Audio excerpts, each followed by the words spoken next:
Ordinarily, I would sit, but I see that the professor has sat to the left, to my left. That's an ideologically impermissible. But since it's his book launch, I will not contest. What I want us to do is I want us to run a tight ship, a very tight ship. And in running this tight ship, I'd like to appeal to my panel, other than Professor Mutambara, who I will introduce shortly. What is that thing that the late Robert Mugabe used to say, Walter, by the powers vested in me? And I have to correct it because everyone in my clan says by the powers invested in me, even if there's no investment. By the powers vested in me, other panelists, so that we respect people's ability to interact, we will give you 3 minutes each. Around 3 minutes, you start winding down. Please, we do know that we have people who have recently announced that they have aspirations for an office that Mzukuru wangu there, Patrick Joao, once said there was no vacancy. So I need to interrogate. First, let me give disclaimers. I am Brian Tamuka Kagoro. I am privileged to be here to launch Professor Mutambara's third book. Professor Mutambara, as you know, is the director and full professor of IFK at the University of Johannesburg, and is Zimbabwe's former deputy prime minister, a distinguished academic, and a passionate Pan-Africanist. I do not wish to take away from his presentation. I learned many years in my tours of Africa that if the introduction is made too long, it is an excuse for very shallow content to follow. But if the introduction of the speaker is short, that means you must expect fireworks. The disclaimer is that this is not a political meeting. It's a meeting about politics. So for those of you who are afraid or who are hopeful that there will be an announcement of a new political party at this gathering, that's not why we are here, number one. This is also not a meeting about decrying what's wrong. The title of the book suggests that the conversation is about finding solutions. We also want you to get to understand the author a little bit more. But before I do that, I would invite you to look at he's constantly teasing me at the front desk. He has 5 books. So he keeps saying, Kagoro, I have 5 books, where is yours? And I keep telling him that I'm a true African, I'm following oral tradition. What do I say? So what we'll do in running through this program, I'll invite Professor Mutambara to come and give you a snapshot, an overview of what is this book about. Those of you who are familiar with the first 2 volumes, I also, you will of course understand what the 3rd volume is about. Those of you who were not here for the first 2 launches or in Zimbabwe, at least this is an opportunity for you to understand. I want to remind you that knowledge is scarce. So since my brother Arthur has produced it in large volumes, the books are available for you to take home. The poster of the meeting was very clear. In case it's 500 for the hardback and 400 for the softback. So that at least as we interact, you also show your support and solidarity by purchasing. You are free to purchase the earlier volumes. There are few copies, so the sooner you do it, the better. We are joined by an eminent panel. I'm going to introduce them by first name afterwards. But for now, it's useful for you to know who I have. That will come after Professor Mutambara. I will allow Professor Mutambara to make the presentation because it is his day. Then I'll come and tell you who the other, for today, gentlemen and ladies, who the other lesser mortals. These are rock stars, and so I mean not disrespect. As I told you, they come in all shades and shapes, and I'll tell you, highly accomplished. But for today, I want you to accept that you are playing a subordinate role, and you must not seek to outshine either myself or the professor. If you do that, I'll switch off your mic. Ladies and gentlemen, this is a happy occasion, so if you are going to make comments, respond to someone, I invite you to eschew the tendency that has grown in our region, that of toxic wastefulness. This evening is not an evening for toxicity, it's an evening for celebration. It's an evening to discuss solutions in a pointed way. And this does not mean that you cannot criticize. It simply means that after you've done the critique, you must be propositional. And Professor Mutambara, like me, I don't know Trevor, I saw Professor Trevor there, my friend. I used to tease him that the only thing left of the Zimbabwean and South African left are leftovers. You can defend if you disagree.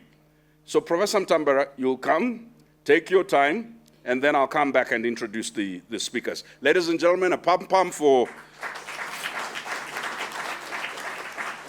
The reason why I called him professor is because, as you know, he's a traditional chief as well.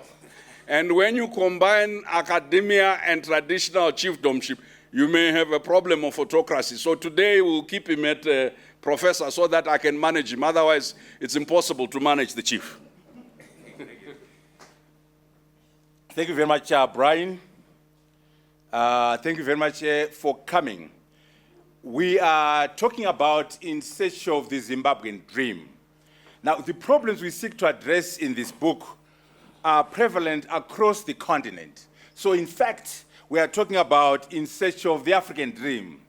The problems we seek to solve in this book are prevalent across the Global South. Therefore, we are in pursuit of the Global South ambition.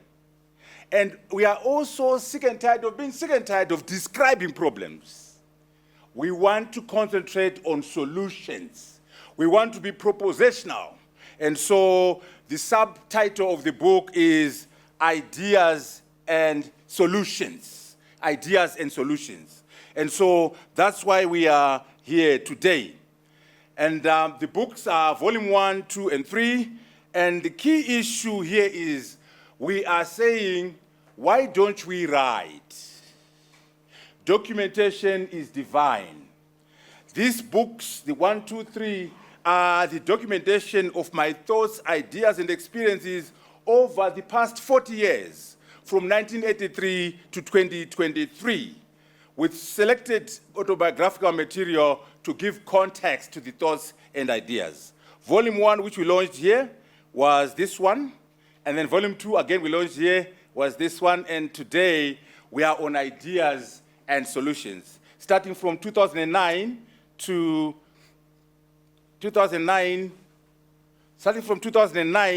2023. That's what we're working on in this volume. What is the focus? We are saying thought leadership. What do we mean when we say thought leadership? Intellectual influence through innovative and pioneering thinking. We're very ambitious.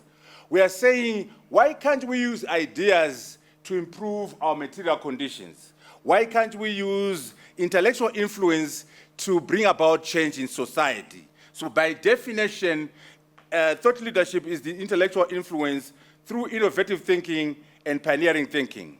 Why is this important? There's a paradox, which was popularized by the chairman here today. Those with power or influence have neither ideas nor solutions. People like Brian and Sipo, lots of ideas, lots of solutions, but no power, no influence. On the other hand, there are some who are very powerful, running countries, power and influence, but zero content, zero ideas and zero solutions. Well, our charge is how can we work together so we can bring ideas and solutions on one end, and power and influence together. So ideas and solutions can be used to create a difference. That's our mandate. We want a reading and writing culture. Documentation is divine. We must have both academic excellence and social responsibility. We must produce and articulate alternative forms of knowledge and ideologies, propel the struggle of the ruled and the oppressed, be producers of our own history, be the articulators of alternative narratives.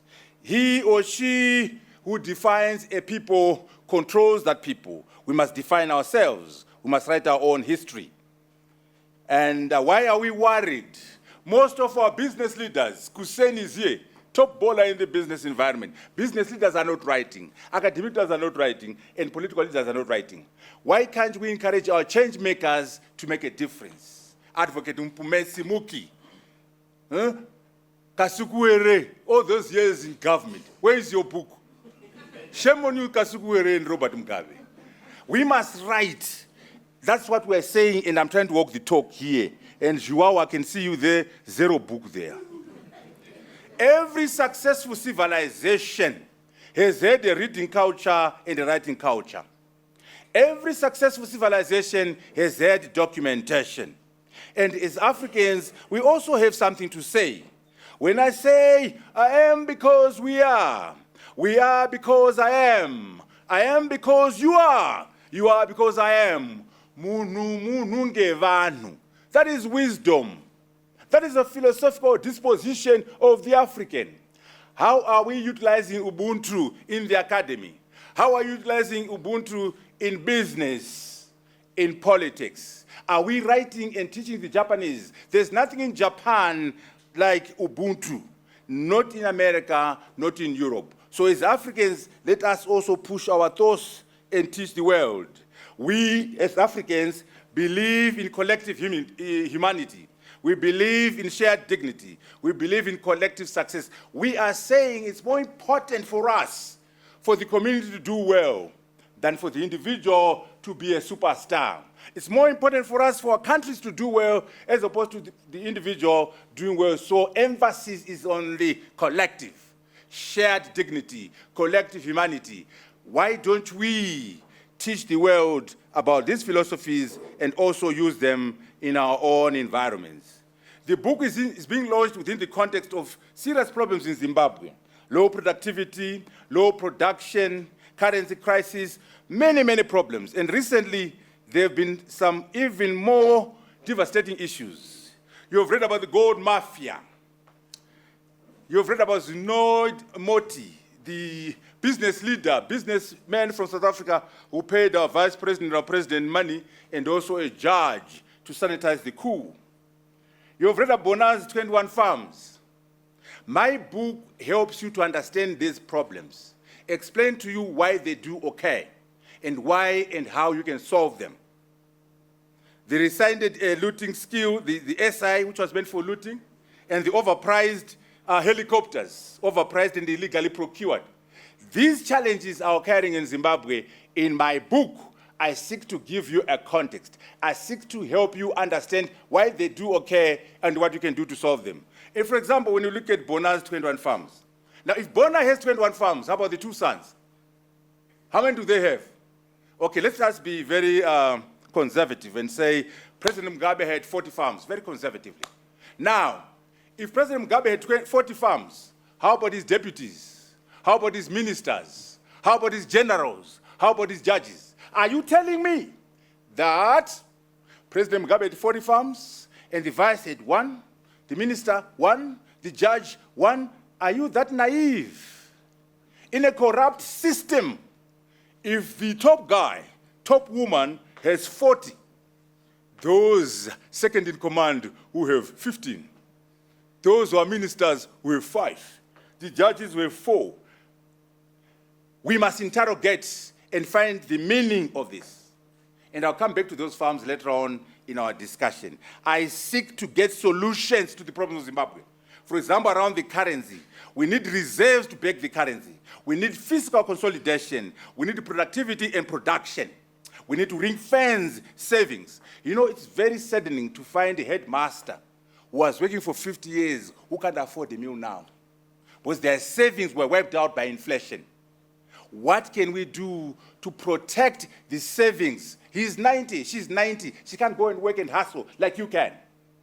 She gave the country 50 years, but she can't afford a meal today.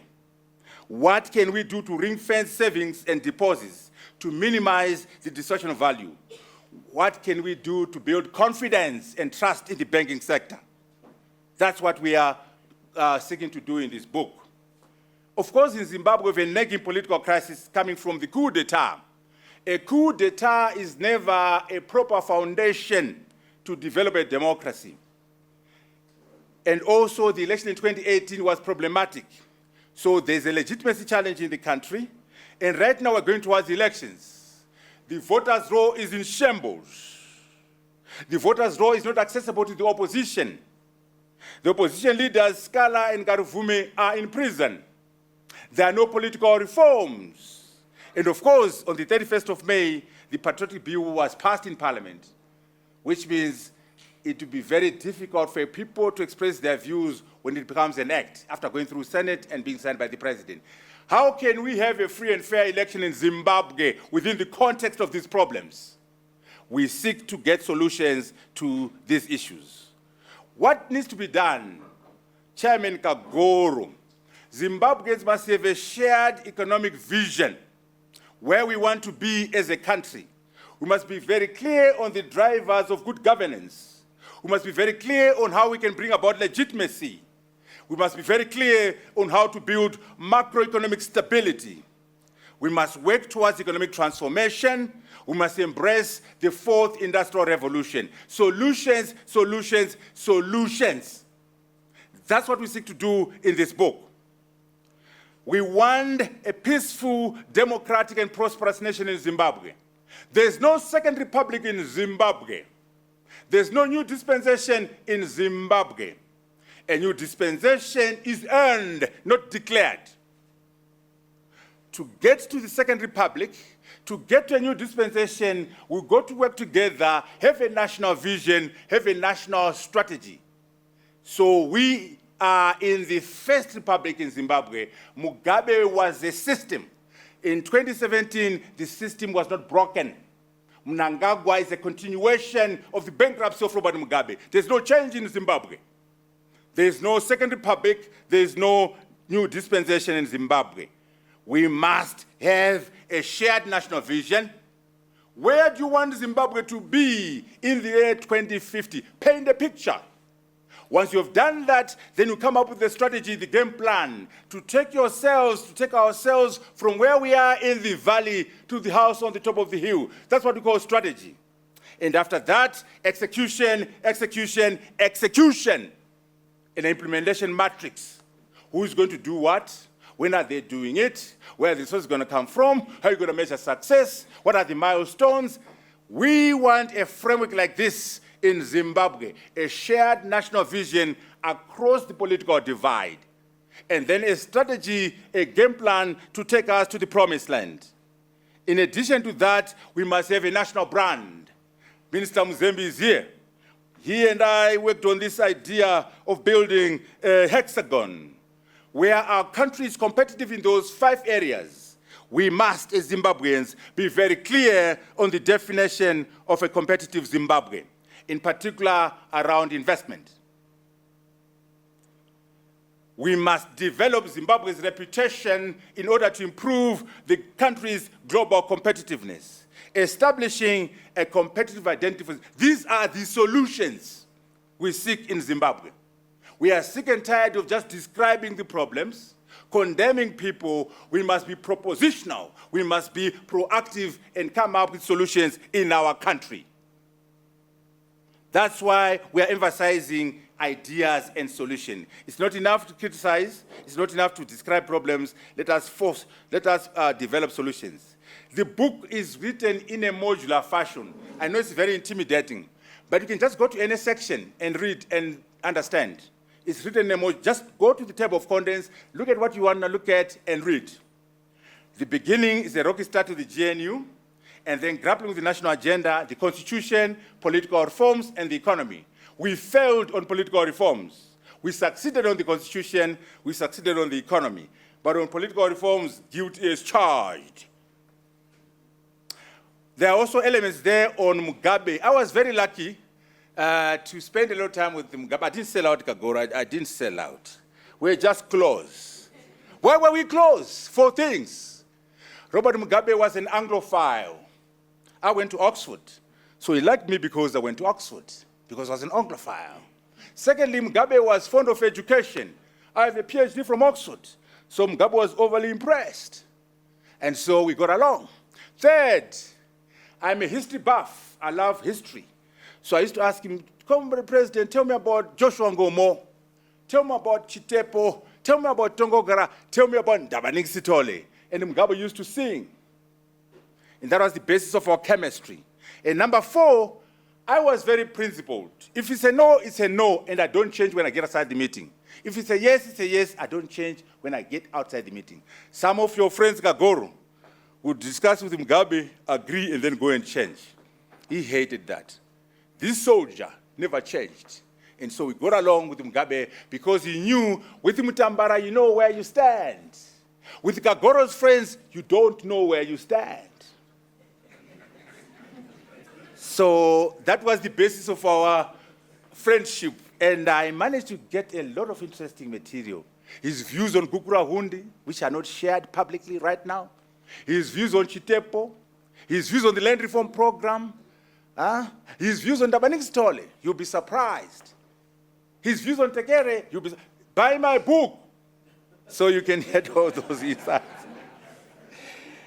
What are some of the running themes in the book? Pan-Africanism is a major theme. Regional integration is a major theme. African agency is a major theme. The discipline of gratitude. Grateful people are happy people, not the other way around. It's a theme in the book. Preserve the asset. The most important asset you have is your health. Your money, your power, your education is not important when you are dead. So why don't you preserve the asset? The most important asset you have is the health. It's a theme that we have in the book.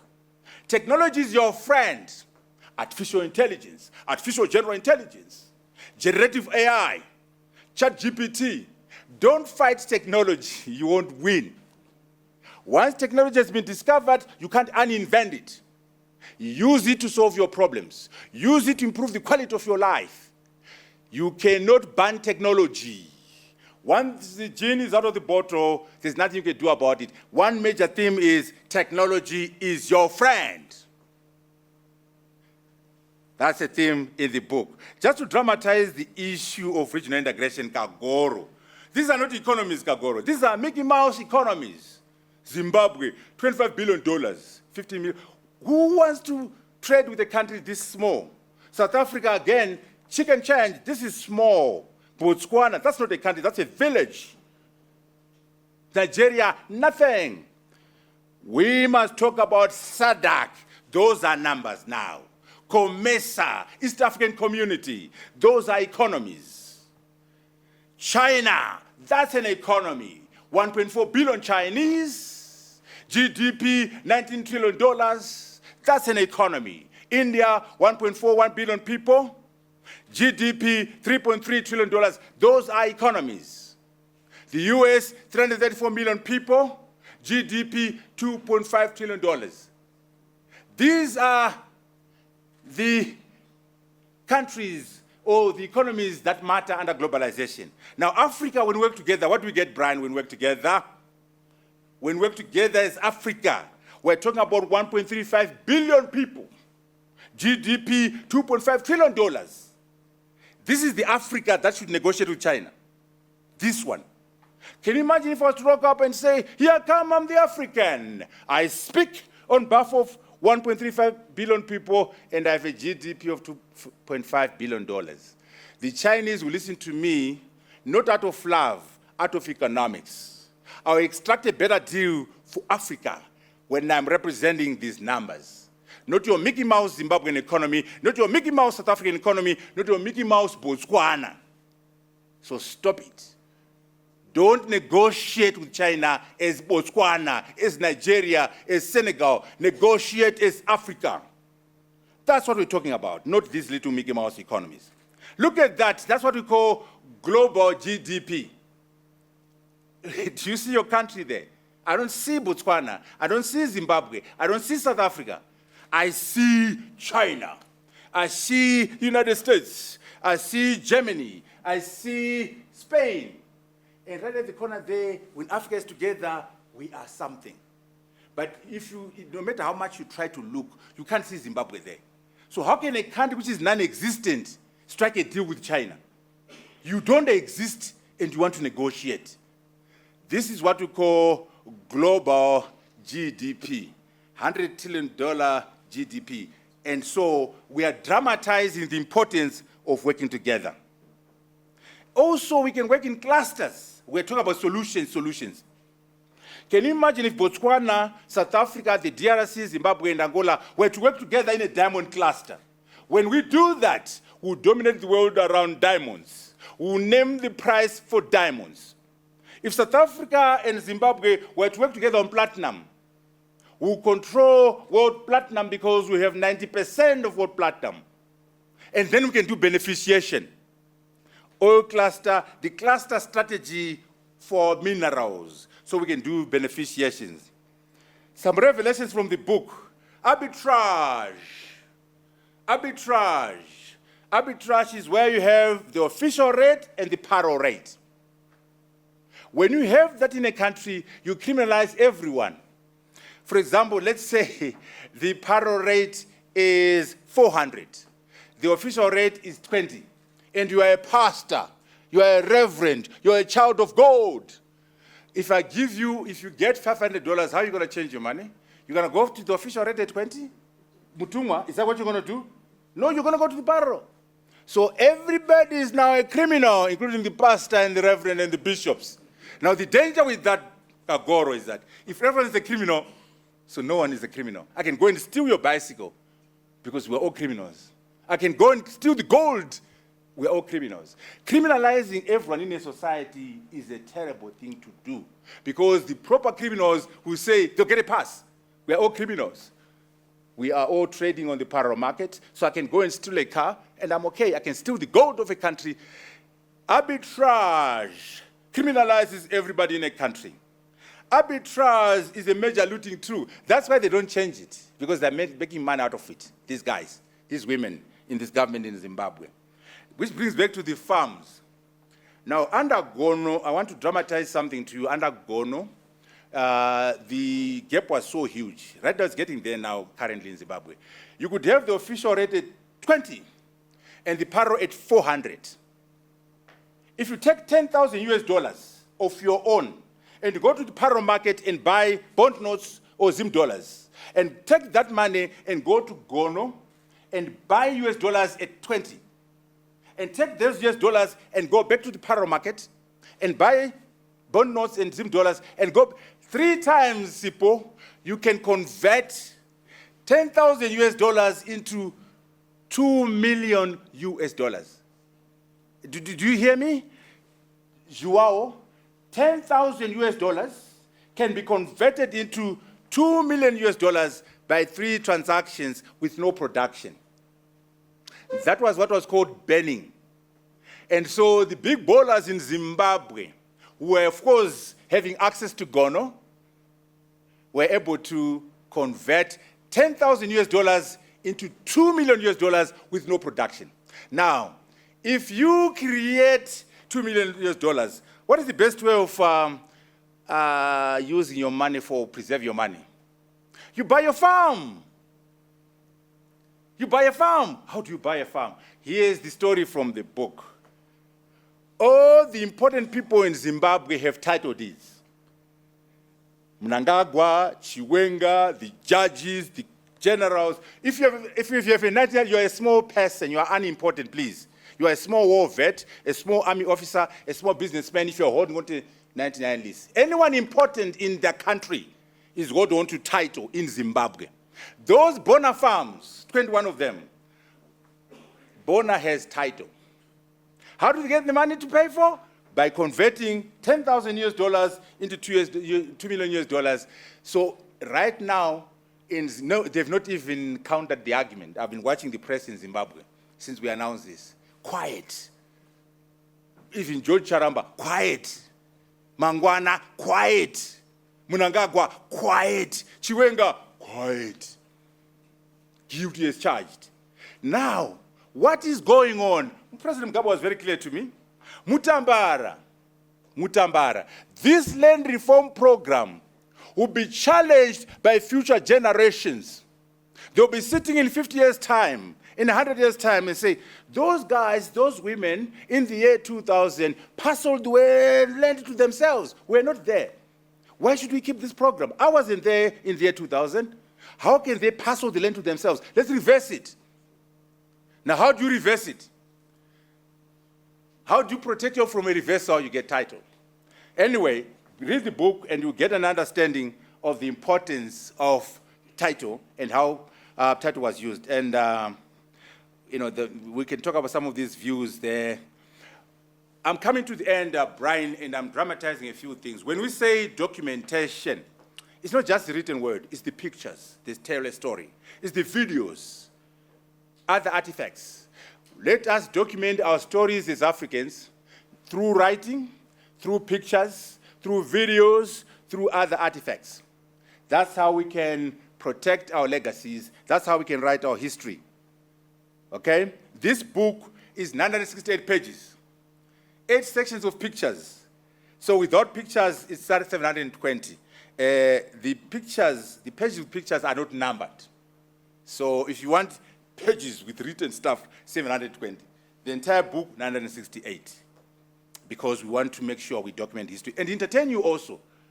It's a big book, so you want to check out some pictures and entertain yourself in the process. South Africa, with President Zuma there. The Chinese. One thing that we push in the book is, how can we learn from China around leadership?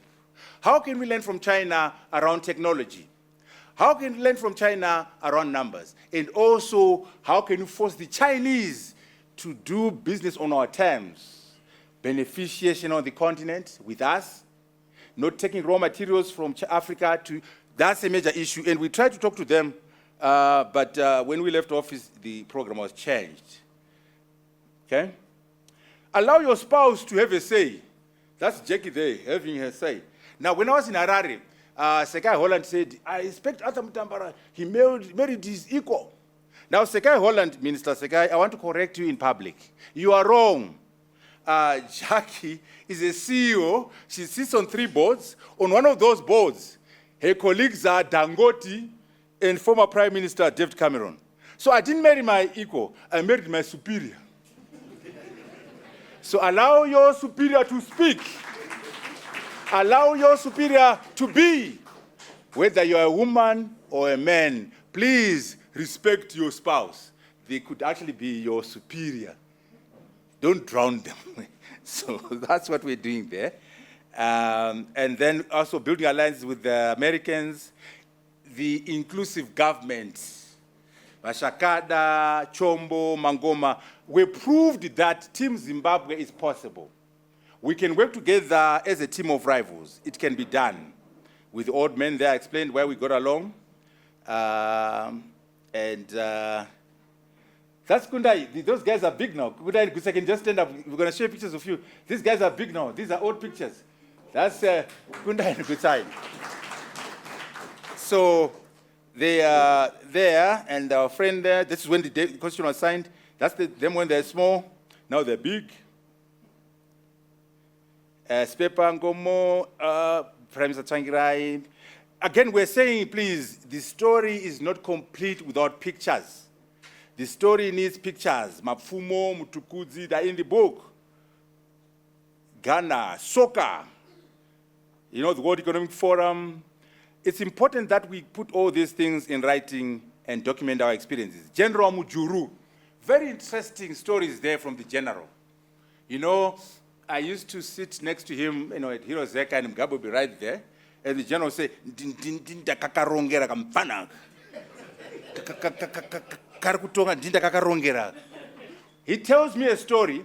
When they went to Mozambique with Tegere, Samora was not impressed. He didn't want to see Mugabe at all. So General Mjuru was called by Samora. "Who is your leader?" Typical Samora. And Ndakati ndi Robert. Hands ndakafirwa kumeso, spat on by Samora. "Get out!" And given a handkerchief to clean up. "Get out." And then when he left, he talked to the PA to Samora. The PA said, "Look, please, when you go in there, don't talk about Robert Mugabe. Samora is close to Ndabaning Sithole. Don't talk about Mugabe when you go there." Ndakazodzoswa futhi zikazi, "Uya, who's your leader?" Ndikati ndi Ndabaning Sithole. Asipa hondo tichambowesa Mugabe tozodzosa kuna Ndabaning. So it's better. He said that our leader is Ndabaning Sithole, but during the war, we'll put Robert Mugabe. Afterwards, we'll take the power back to Ndabaningi. And Samora said, "Better." And then he says, "Ndakazoroga press conference. Unokaza kanogona kutaura kaka. Kovaka Roas press conference. Samora kovajira, Nyerere kovaka yambuka." That's General, that's his version. I created this man. Anyway, I also was one of the few people who saw his dead body. Ladies and gentlemen, it was skeletons. There was no flesh. It was no normal fire. There was a chemical used. I saw that with Mugabe. Oh, anyway, buy the book. Edgar Tegere, fascinating stories about Edgar and Lacoste. Oh, that one. We supervised him. You need to ask us whether he's a good leader. He was my student. President Mugabe, Morgan Tsvangirai, and myself were running the government. These were our ministers. Kasuki was one of them. We used to grade them out of 10. So if you want to know whether Tyson is a good leader, you talk to me. If you want to know whether Mnangagwa knows anything, you talk to me. You see, they came through these hands. And Tyson is here. Tyson is here. He's going to talk for himself. I won't say much about him. But we worked very well together. And Gono, with his burning, we saw him. And this one, okay, we together.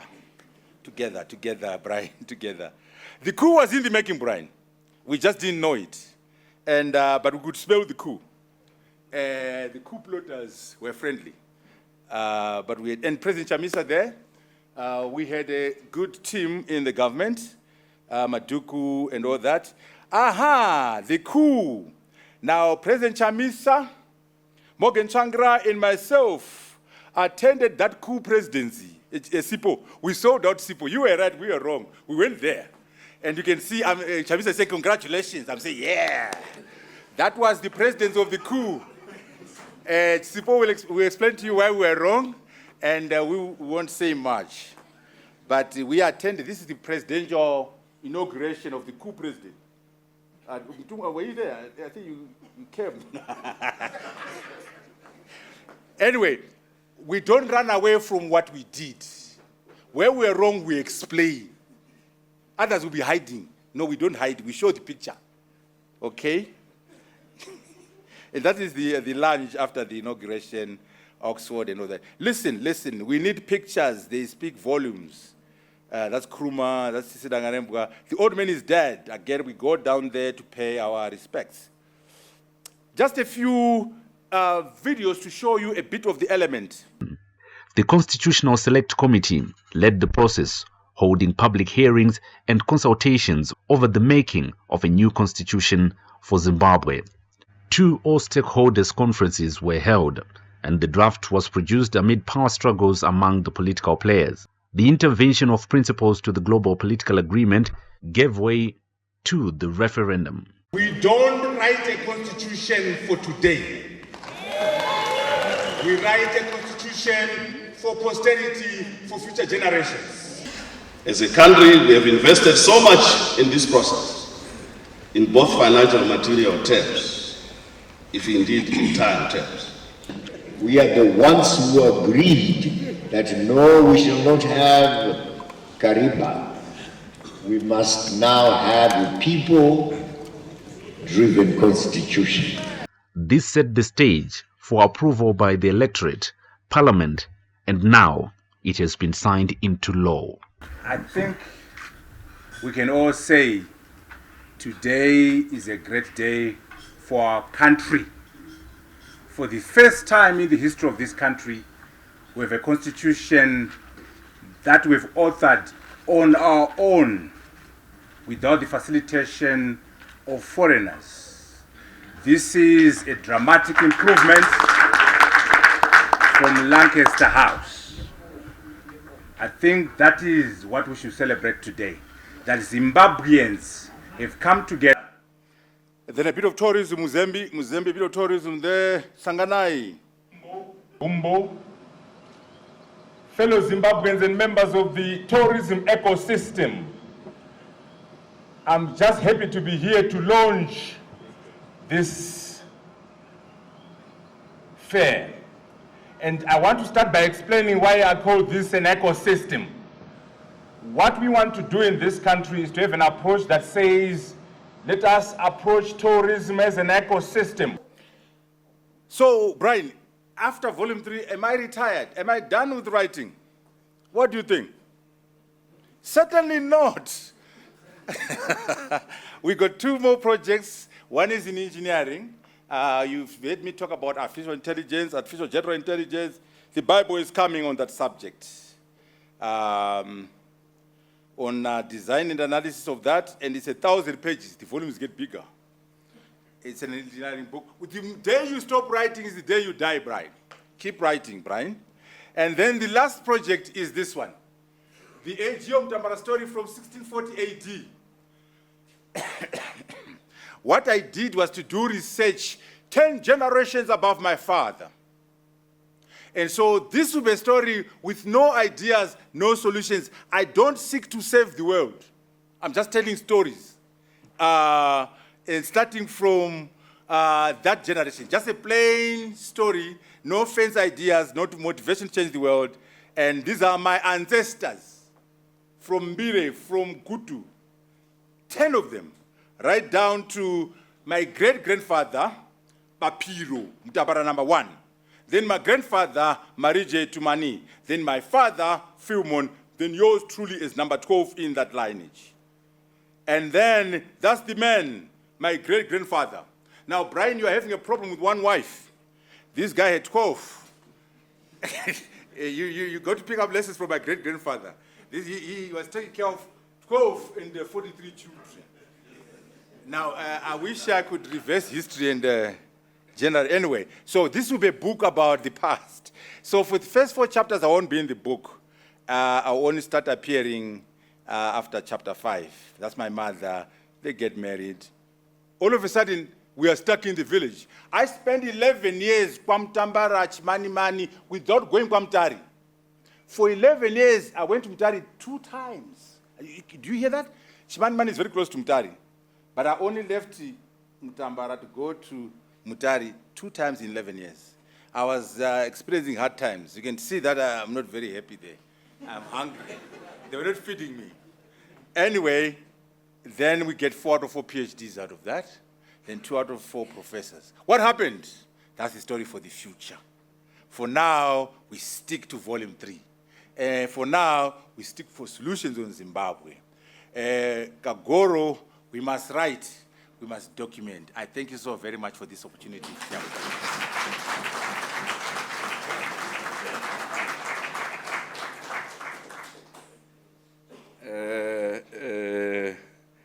Jackie, I think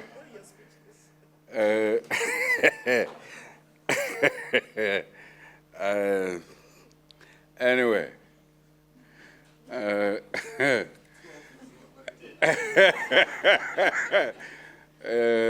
Okay, you heard for yourself this number 12. If Janet and if you are here, please come. So, gentlemen, I'm not going to dilute. I know that Xavier knows that I'm normally a combatant. Today, I'm as soft as wool. What I'm going to do, gentlemen, I'm just going to invite you to do your 3 minutes. And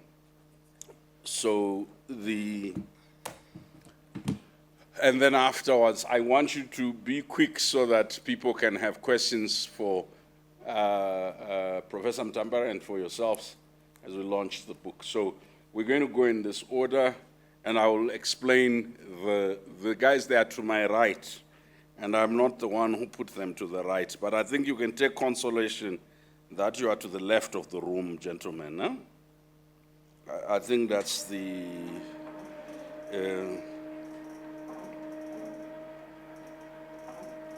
yeah, so let me tell you who we have. Dr. Walter Mzembe,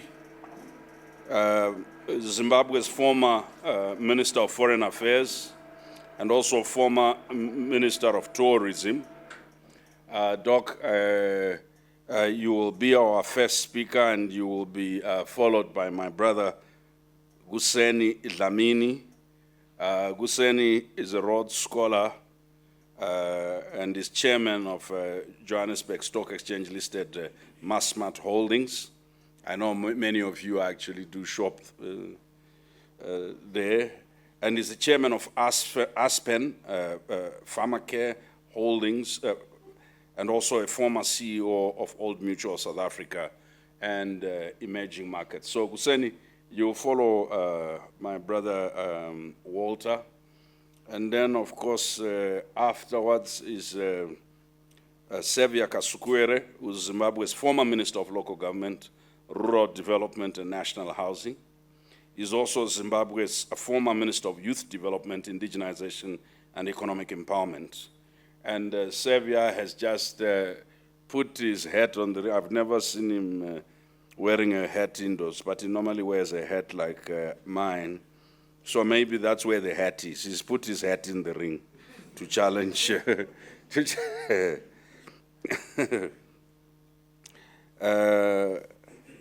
Advocate, senior counsel.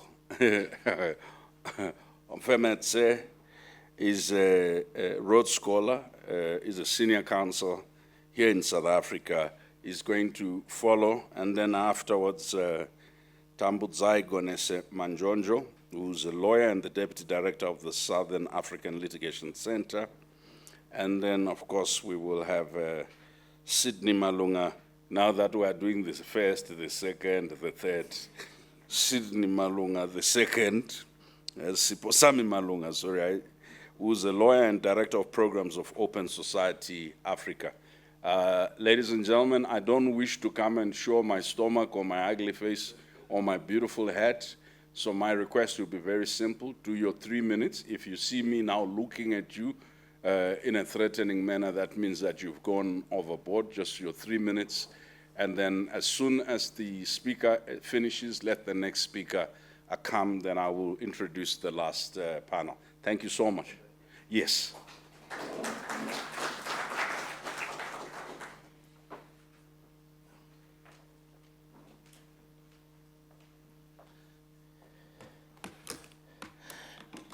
Thank you, moderator, our dear brother, Brian Kagoro. Let me recognize Madam Jackie Mutambara, and indeed, the man who has brought us all together, Deputy Prime Minister Mutambara. Once a Deputy Prime Minister, always a Deputy Prime Minister. Ladies and gentlemen, going through the book, it is clearly not your traditional book, but a series of modules on leadership and governance with thought-provoking themes, the first gift of its kind to our contemporary generation, and a befitting handbook for those aspiring to govern both in the corporate boardroom and in politics, in non-governmental bureaucracies, and in government bureaucracies. You will recall, Deputy Prime Minister, Professor Mutambara and colleagues who were with us in government, that as part of our induction after appointment as ministers, would be handed or taken through a cabinet handbook, which would be some kind of guide into ministerial work after deployment. But these were very shallow installments and quite uninspiring. I challenge Professor Mutambara to lead a volume 4, I think we'll sidestep the one that you were showing us now, to lead a volume 4, which I think should be an extrapolation of your epic work into a cabinet handbook for the future. If you don't mind, we can contribute to this one, or essentially transcribe numerous aspects of the book that I have read. I've almost gone halfway through it into what I'm proposing. This handbook would disruptively focus on how not to govern and the essence of strategic and clean government. I propose this out of all seriousness, recognizing that at the center of non-delivery of public service in our country and perhaps in Africa is a dearth of leadership and the strategic thinking, and the absence of vision itself, worse than impaired vision, and excuse my language, blindness. I say this because the only job in the world where you don't necessarily have to have a qualification or to be qualified in anything is being a minister of government, and by extension, president. You only have to be loyal and perhaps destined. These jobs are square pegs in round holes, hence the non-performance of governments, with the evident failure we all witness today of non-delivery, melting economies, and massive production of poverty. That said, may I applaud Professor Mutambara for doing all of us who worked with him the favor of capturing our legacy of the inclusive government of 2009 to 2013, this period of respite from non-performance of government since 1997, thereabouts, needed this kind of justice from a role player at his level at the time as Deputy Prime Minister. The period, ladies and gentlemen, after witnessing what we are going through today and in the past, was a rare visit to our people at the time of unity of purpose, inclusivity, and an attempt at equal opportunity and national healing. This is the period which characteristically and authentically should have earned the designation of a new dispensation, not the current old wine in old bottles, dubbing itself as such at this time. And because we're in denial of this legacy that has been captured in this book, we lost a very useful zero-based benchmark on clean government, and with it excellence parameters descending into the mediocrity that we all have come to know in the recent times in our governance. So why is this book important? It is important because we nearly got it right during the GNU. We nearly got it right during our global political agreement days as a country. We can't shred that legacy.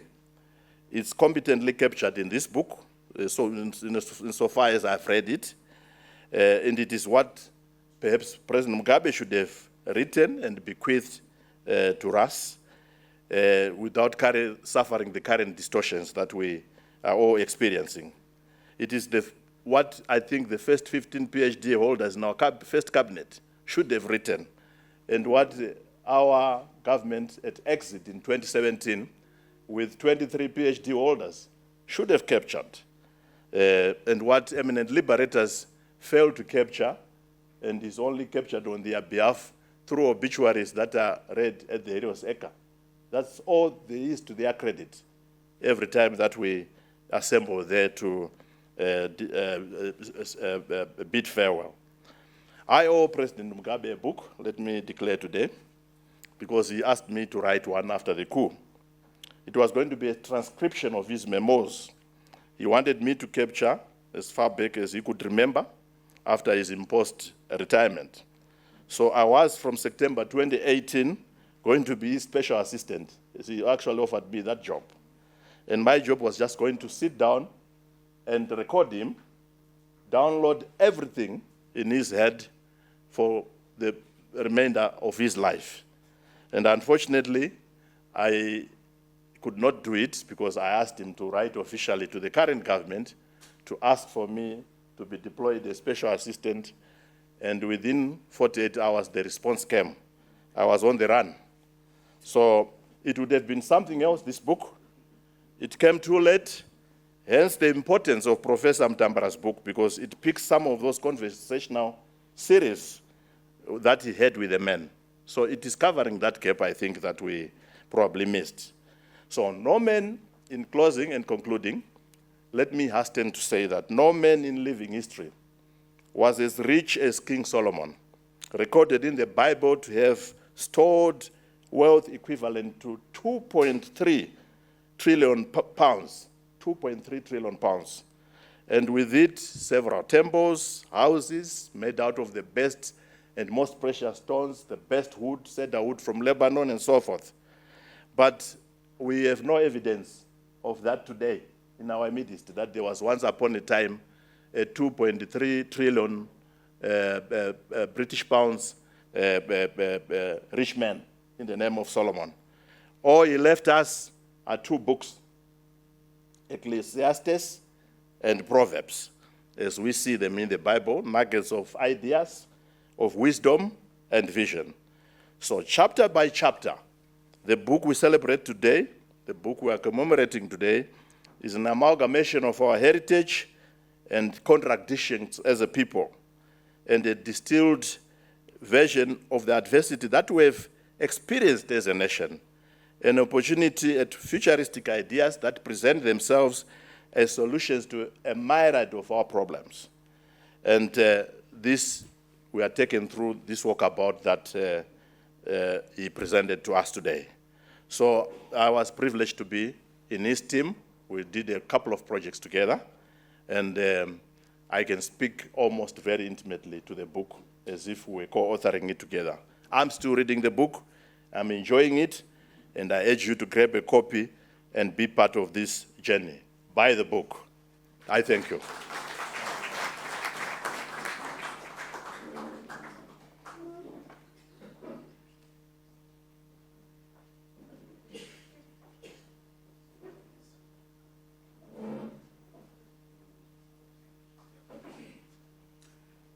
It's always very difficult to speak after honorable ministers have spoken, sitting on a row with two of them. It's an honor and a privilege indeed. Arthur, thank you very much for being the visionary that you are. We're here to celebrate you. By the way, one of the roles that Brian didn't mention, which I'm proud of, being here today, is that I'm chairman of the University of Pretoria Council. GIBS is part of the University of Pretoria Council.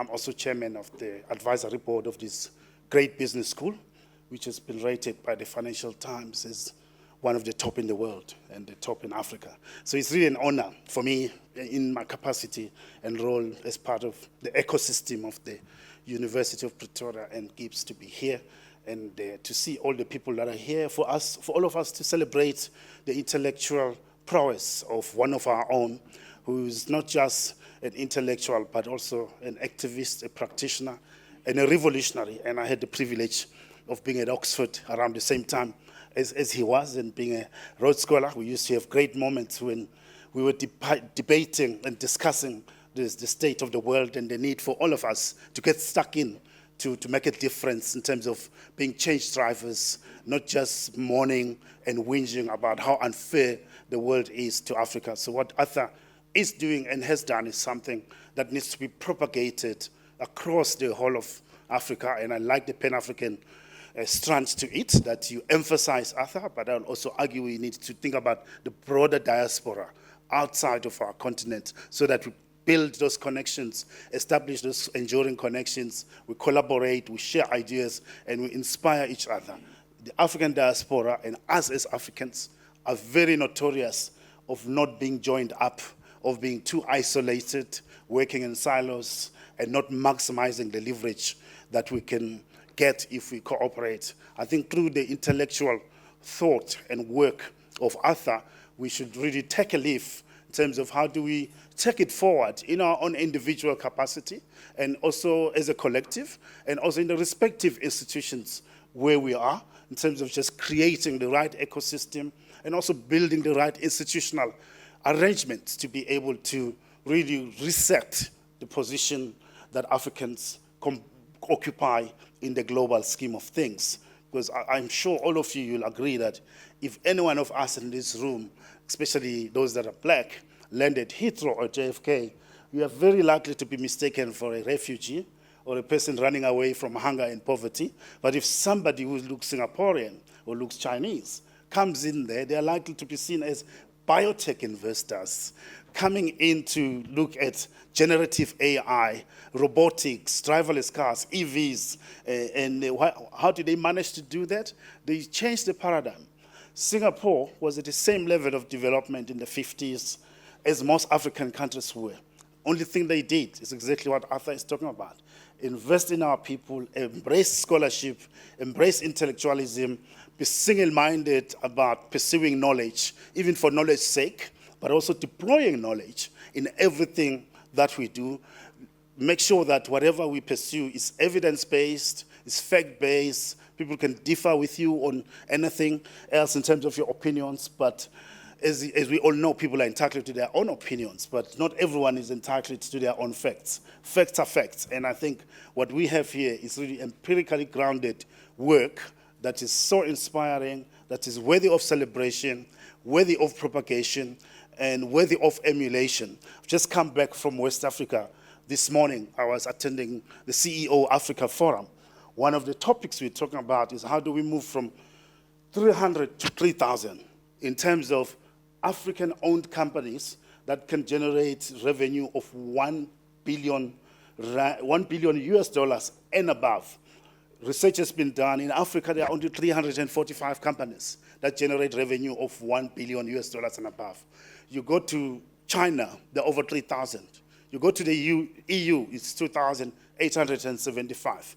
You go to our peers in LATAM, it's 1,800 and something. But in Africa, it's only 345. The question is why? It's because we are missing, conspicuously so, in the broader economic scheme of things. So as we pursue thought leadership, we also have to pursue economic leadership, technological leadership, and also innovation in all spheres. And we're talking about the fourth industrial revolution, Arthur. In all hitherto existing industrial revolutions, Africans have largely been spectators. How do we make sure that in the fourth industrial revolution, we are not spectators, we are actors. We are on the driving seat. We are innovators.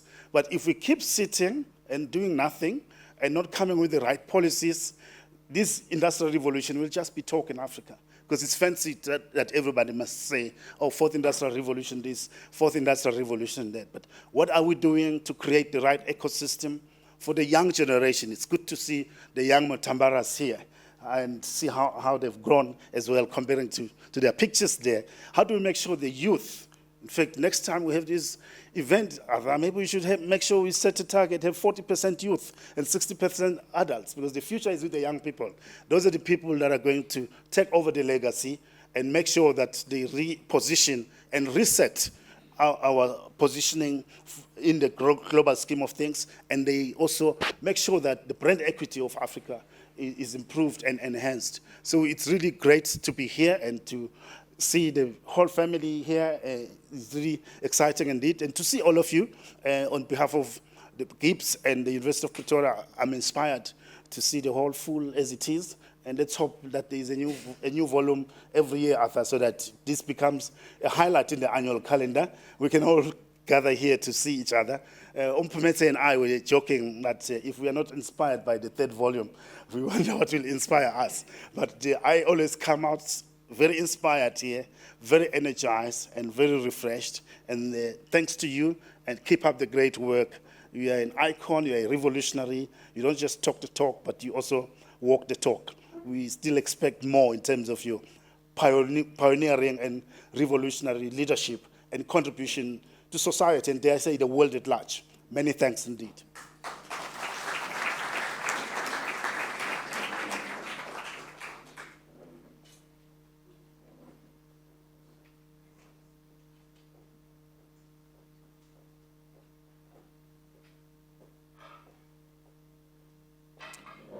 Thank you very much, and good evening. Professor Mutambara, Mutambara, distinguished colleagues here present. Arthur was a man with a plan when he joined cabinet. From the day we were sworn in as ministers, obviously he was our senior, he already had a camera. And I used to wonder, but why is this man moving around with the camera? And I realized later that there's only one guy who's going to monetize this GNU. So Mutambara has made a bit of money out of the GNU. While most of us are struggling to live in exile, Mutambara is making money.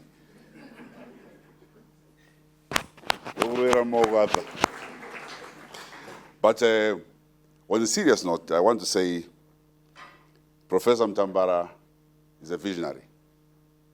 Each time we sat in cabinet, he was very clear on issues that were right at the core of our nation. That GNU government was not an easy process, let alone it was bringing 3 or so political parties together with completely different ideologies. But one guy who was the glue was Professor Mutambara. Why? He put national interest ahead of personal interest. He put national interest ahead of partisan interests.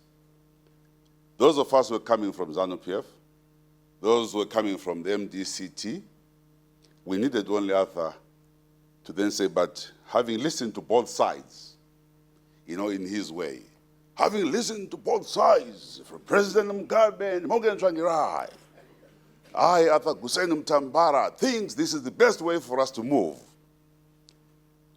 He would say he took a plunge. He says, I took a plunge in politics. I was in Joburg working. I got a call to serve in politics. And I came, and here am I, Deputy Prime Minister of the Republic of Zimbabwe. And indeed, he was a powerful man. We all had to salute him. He sat and ate with the elders. We had to sit below. But we also enjoyed the support he gave us. I was Minister of Indigenization, and he captures it in his book very well. Before I talk about that, let me say, with Arthur, you had to be careful. I think from then, you don't want to start a fight with Arthur because he'll capture and deal with you in one of the volumes, whether it's volume 5, whether volume 6. So you have to be very careful. And I'll also be very careful with what I say here.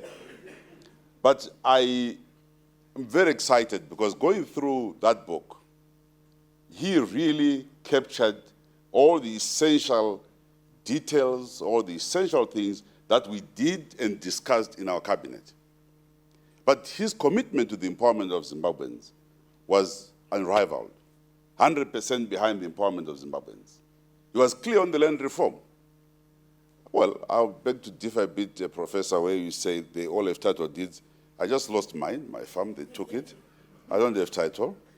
But yes, indeed, there has been quite a bit of exaggerations in terms of what one owns, in terms of the farms. There were some bad decisions made, but overall, I think the idea to empower the people of Zimbabwe in terms of the land question is not debatable.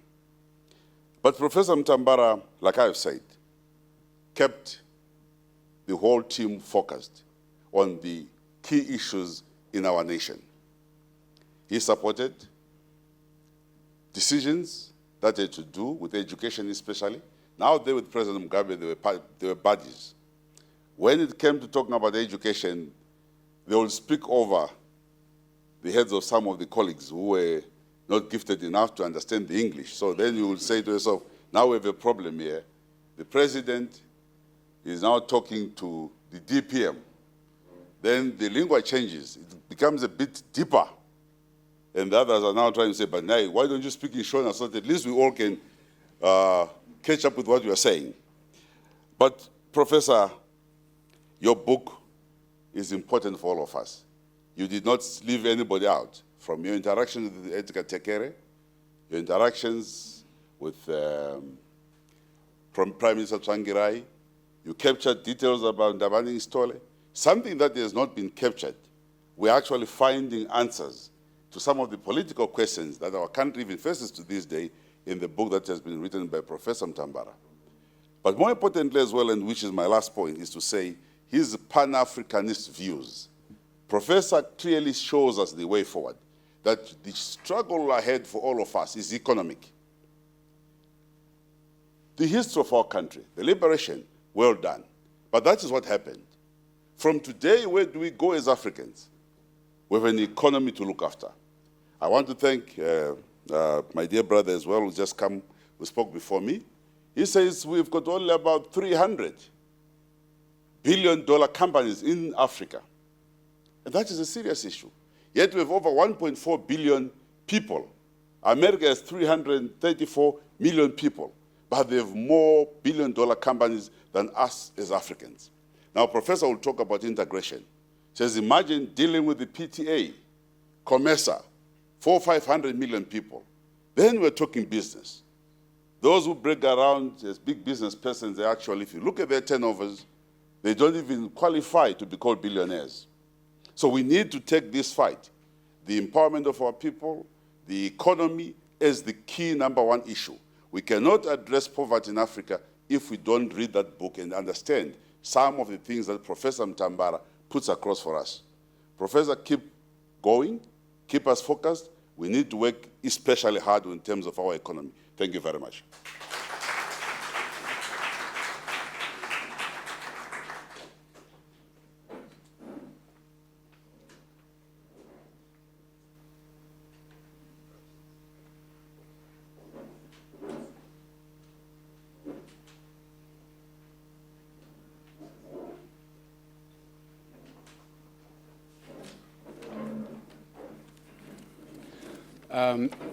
Good evening. It has been my privilege over the past many years to have known Arthur. We first met at Oxford. He was my senior, and we were both in the sciences, even though I have moved somewhat to the legal profession. And I always remember Arthur when we had our walks or our runs, and he would say, Mpimetse, you know, you can't stay here in Oxford. Let's go back to Africa. You have to do something. You have to be involved. And I must say that true to himself, Arthur has done exactly that. And I think it is rare to come across a person who actually has sense of what they believe is their place in the world. In 2017, I was privileged to be standing here when Arthur launched his first book. And I, again, was equally privileged to make a few remarks. And I said at the time that Arthur is an idea. And I have become more convinced and certain in that assessment of him, that Arthur is an idea, and very much animated by many things, including what has brought us here today, and as he says, the need for documentation. It is an important exercise which, to many professionals who should be able to, we nonetheless do not do that. And documentation, I see that it's about identity. It's about the contestation of the intellectual landscape. Who are we? Why do we hold the views that we do about ourselves?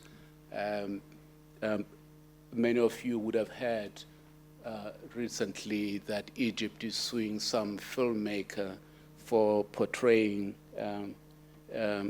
Cleopatra as a black person. I don't consider that issue to be about color as such. It is about identity.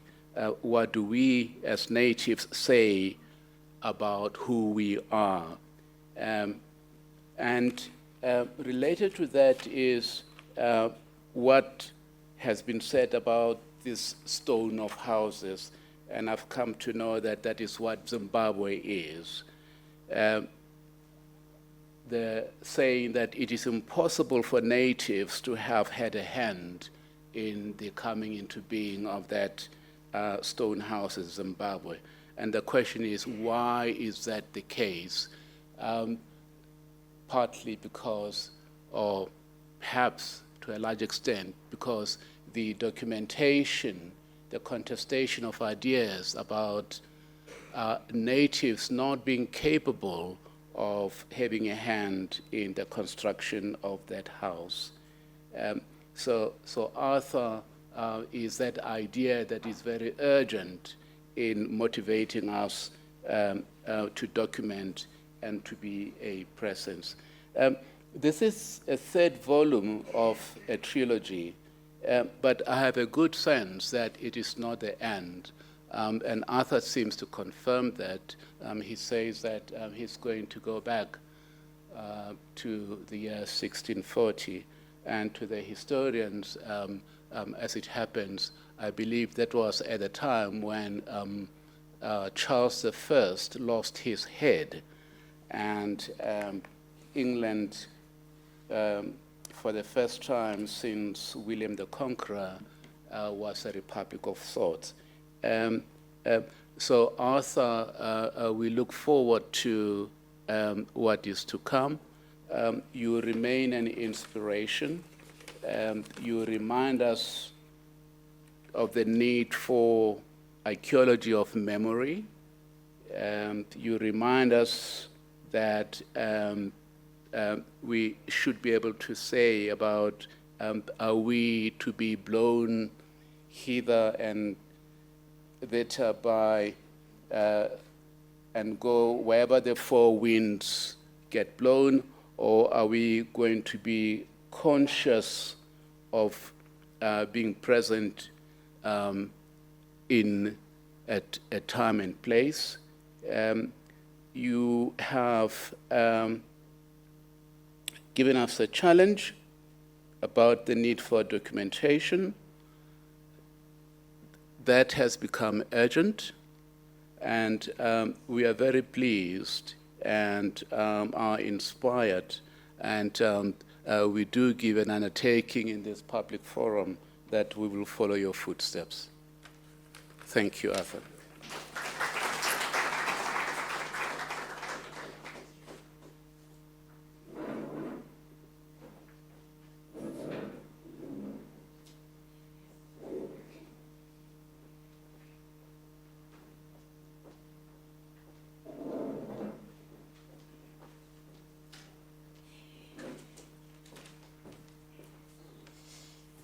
Good evening. I must start by saying something very controversial. I've just realized that I am part of what we in a civic society call a manel. Meaning that in this whole panel, there are only 3 women. I do not know what that means. However, I will say that reading Professor Mutambara's book, I noticed that he has very great ideas about the importance of women to the economy, to politics, and to the development of the state. I'm hoping that as we proceed in any other gatherings that are going to be, you will also consider the fact that women have such a great contribution to make when it comes to speaking about these issues. But that is not a very big issue. I wanted to start with a very famous statement. If you're a student of history, there was this statement that we used to get as to be examined on, and it was, the Bourbons had learned nothing and forgot nothing. This was an indictment of the Bourbon monarchy in the French Revolution, indicating that the monarchists who had been deposed through a popular revolution and now had an opportunity to rule again and had a chance to do things over, did not learn anything from the mistakes of the past. They were also very reactionary, seeking to return things as they were before, which had also brought them misfortune. As a result of that, they were deposed again, and now we know France as a republic, and it has never been a monarchy again. This statement, which was attributed to one de Talleyrand regarding the Bourbons, is an illustration of what happens when history is not known or used as a lesson that informs the future. The dearth of writing from African authors means that we never get to know the truth and avoid the pitfalls that our forebears fell into. Professor Arthur has written a 600-page book. Well, I think it's more than 600 pages. Yes, he says it's 920. At first glance, so I got a copy of this book. At first glance, I was very much intimidated, particularly in its hardcover form. But after having gone through it, it is surprisingly quite readable and also quite relatable. Why? Because we've lived through these things. We've lived through the things that he documents in this book. He has documented what he has lived through and helps us to get a bird's eye view of some of these experiences, hardships, and lessons that we have to learn about what happened in the GNU. What can we learn and what can we forget? Well, for us that were outside, the GNU period was a period of calm for Zimbabwe, especially coming from the turmoil of the preceding years, economically and politically. But, as Professor Mutambara says in his book, it was only a brief interlude. Why was it so brief? I believe there is a lesson there. And Professor, with clarity, points out, and a great amount of humility, I must say, points out the inherent weaknesses of the arrangement. For example, the lack of a conflict dispute mechanism to deal with the many conflicts that would have come out of what was essentially a forced marriage. Also, some of the other issues were also the failure by the opposition. Well, the funny thing is that they came in and they were supposed to be equal partners, but they remained opposition, and we still continue to think of them as opposition. And perhaps that was also one of the weaknesses there. But there was a failure to push for reforms early on. This is an issue that we are still suffering from, that we still grapple on, despite the fact that we have a constitution, which we still call a new constitution, 7 years later. It has never been fully implemented, but it already has 2 amendments. One of the biggest lessons that we learn, which Professor Mutambara highlights in his book, is that the lure of the illusion of power and access is a big, big, big issue. As we all know, some of the participants of the GNU have been accused of having, been lured and started enjoying the trappings of power and becoming what some of them were criticizing others. For me, the biggest lesson as someone from civic society is the danger of co-option. This is a lesson for us all, not just those in opposition, but particularly for us, speaking truth to power and fighting for accountability. In some conversations I've had with colleagues frustrated, with the sometimes futile exercise of convincing politicians to change, to achieve social justice, to uphold human rights, to ensure economic prosperity. Suggestions have been made that, why don't we join politics ourselves? Why don't we try and change things from within? And indeed, some of us in civic society have been co-opted into government. The examples, there are very recent examples in the region. The implications of co-option, in my view, looking at what has happened elsewhere, when you are now part of government, and I think, Professor Mutambara, you felt this, you can no longer speak. You can no longer speak truth to power because you are power. You can no longer distance yourself from what government does. You will now have collective responsibility. And you get caught up also in the glitz and the glamour. And I think the biggest issue for me is that you have now left, you know, the important job of speaking truth to power. And the unfortunate thing as well is that the people that usually get co-opted into government are the most powerful in terms of speaking. And therefore, you no longer have those people. They are now part of government. So, having said this, I do not mean to be negative, because co-option is an option. Is it the best thing? I don't know. The lessons of the GNU, as highlighted in your book, Professor, show us that without a clear plan, discipline, and vigilance, we run the risk of either being completely useless and used as figureheads to show the cooperation between government and civic society. That is when we decide to be co-opted. Or we also run the risk of becoming the monsters we seek to change. Like I said, I make no recommendation, only to urge extreme caution. I will also say that you have provided solutions in your book, and I think those of us that are considering getting co-opted, I use that word not as a swear word,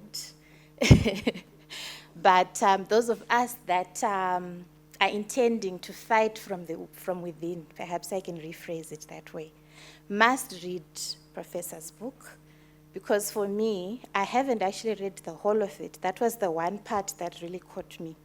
For me, it's important to look at lessons learned from the issues that are highlighted, and also solutions that are provided. I want to say, Professor, that I am very much amazed at this effort. I'm a student of history. I ended up being a lawyer, but history was my best subject at school. But the one thing that always used to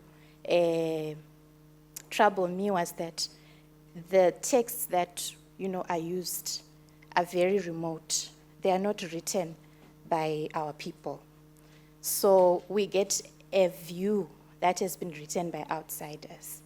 It is a good thing when the insiders themselves write.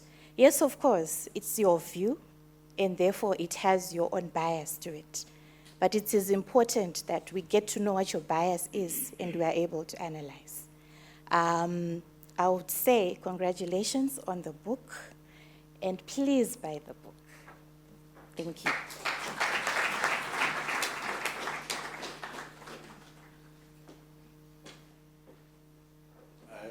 I am most grateful, Jackie, to Rumbi for telling us that Arthur was co-opted. They would have forced you and I to say that.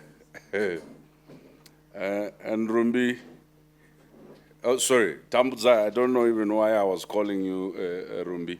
It's because I wanted to just keep certain running themes going.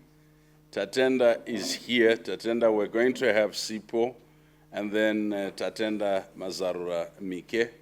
And I'd already introduced you, Tatenda. But Sipo, please come through. For the rest of the panel, I'll be standing here as a policeman.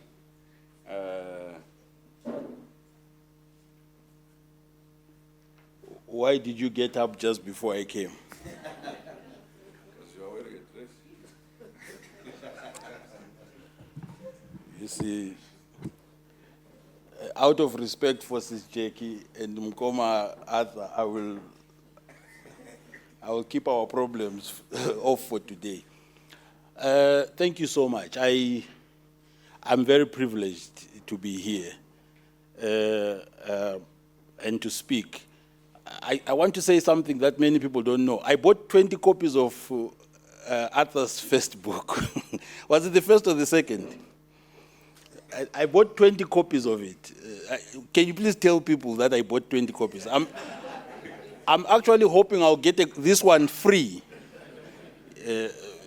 because I think I've certainly earned it.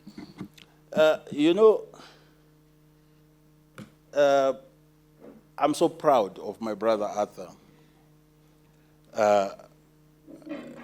To not just write one book on your life, but to write 3. I mean, your life has to be really colorful. It has to have so much in it, but you also have to have the ability to remember and recall, right? Many of us can't even write a chapter on our lives. We get stuck on just trying to document what our lives mean or what we've gone through. I'll focus on the things that speak to me the most in the book. Arthur's book is about values. And I care so much for values more than anything else. And Arthur's book is about leadership. The failure of it, the absence of it, the need for it, the importance of leadership in transforming not just our countries, our economies, our societies. His own failures. As a leader, part of a leadership cohort, that meant, well, that was in probably the wrong place at the right time or the right place at the wrong time. It encapsulates something that my brother Kuseni talked about, which I think Chinua Achebe talked about. There's nothing wrong with our continent. It's got beautiful rivers, hills, mountains, trees, beautiful fauna, flora. Our problem is leadership. That's at the heart of our continent. And it's not just leadership, because you can have leadership in any way. The leadership has to be transformative. It has to be based on values. For goodness sake, anybody can lead. Mugabe led us for 37 years. It appeared as if he had values, but many of us say this many times. Mugabe didn't go bad in 2000 when Morgan Tsvangirai came. Man was always bad. I'm sorry, Patrick. Man was always bad. He killed 20,000 of my people in Mutambara in the 1980s, for goodness sake. I shudder when people say, oh, he was a liberation hero. And then what happened? He was like that. Lack the values, lack the empathy. It's not political, but it's important. A leader must care for his people. If you do not care for your people, you are not going to do anything right by them, because you see the position of leading as serving your own interests. So I like the value basis of your book, my brother. It starts with the liberation struggle. A just struggle, a necessary struggle. I hear in Zimbabwe when things are so bad, people say, no, Smith was better. For goodness sake, how could Smith have been better? Ian Smith was racist. Not only was he racist, he was a butcher.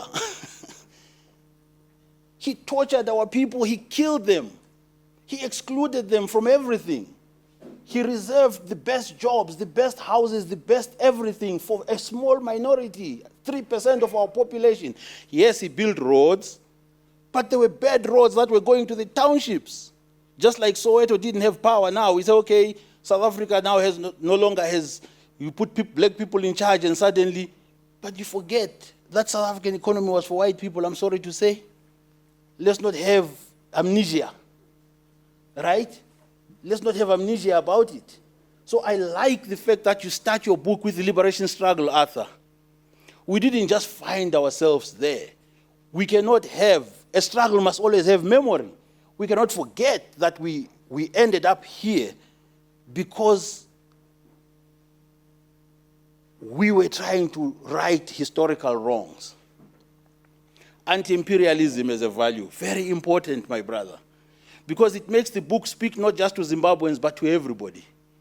Because imperialism is not dead. We forget, colonialism is not dead, it's not finished. It has transformed itself. It has taken different forms. We are now colonized differently via Oxford. Rhodes is alive. I'm sorry, Mpenzi. I'm sorry, Kuseni, but Brian talked about this in Rwanda last week. They take our best brains and they take them to Oxford and they brainwash them, then they bring them back, and then they write 3 books. And we read them. And we celebrate. Equality as a value. The desire to make sure that everybody has a fair share, a fair chance. A fair chance of everything and anything. And I guess this is informed by your upbringing, Arthur. I can imagine how hard it would have been to go to Mutambara twice in 11 years. So near and yet so far. But the opportunity that everybody must have, and that's the function of leadership, creating opportunities for everybody. It doesn't just happen, I'm sorry to say, whether you're running an organization, a company, or a country. The ability of your people, the lowest person, the most junior, the cleaner, to be able to speak in that organization depends on the values you instill in that organization. If you see everybody, everybody sees themselves. That's very important. Whether you're running a country, if you're only going to see the Zulus or Karangas, as we hear now is happening, everybody else feels like, okay, I don't belong. I don't belong to this country. I'm nobody here. Those are very important issues. Justice. I rant a lot and I rave. I think I tweet so many times. The only competitor on tweeting is Brian. A sense of justice, a critical value for any leader, to make sure that if anybody has been unjustly treated, that injustice is corrected. It may not matter. It may not matter whether you are the one, whether you instigated the injustice as a leader, but it is your responsibility to create the conditions to right a wrong that has happened under your watch, or even under somebody else's watch that you've taken over. That's why new leaders come in, they inherit organizations, and then they realize, hey, wait, why is it that women are paid less than men? I need to fix this. Why is it that, the drivers have a different deal in this organization than others? A sense of justice is critical for any leader. And I like that these themes run through in your book. People-centeredness, I don't even want to repeat that because I've already said it. Pan-Africanism, meritocracy, fairness, and equity. You remind us, Arthur, that a leader without values is nothing. Absolutely nothing. And that's how we find ourselves where we are in many of our countries. We sit here in South Africa and some of us worry. Kuseni, we worry. We are terrified of 2024. But we are more terrified that in 20 years, 25, 30 years, the dream, the post-apartheid dream still remains elusive. And that the excuses keep piling up. And that the scapegoating is endless. And meanwhile, we are hurtling towards another catastrophe and possibly a political deadlock and gridlock, which will not only hobble this country, but hobble the entire region. Imagine in South Africa, which has failed at the local district level to manage coalitions. Imagine a coalition at the national level. Maybe they'll have a GNU and maybe Arthur can come and help you. Thank you so much, my brother. Thank you, Sis Jackie. And thank you.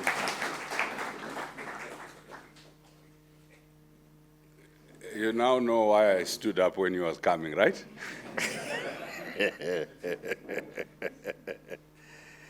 As I said, Satenda Mazarura Mike is the Regional Information and Advocacy Officer at Crisis in Zimbabwe Coalition.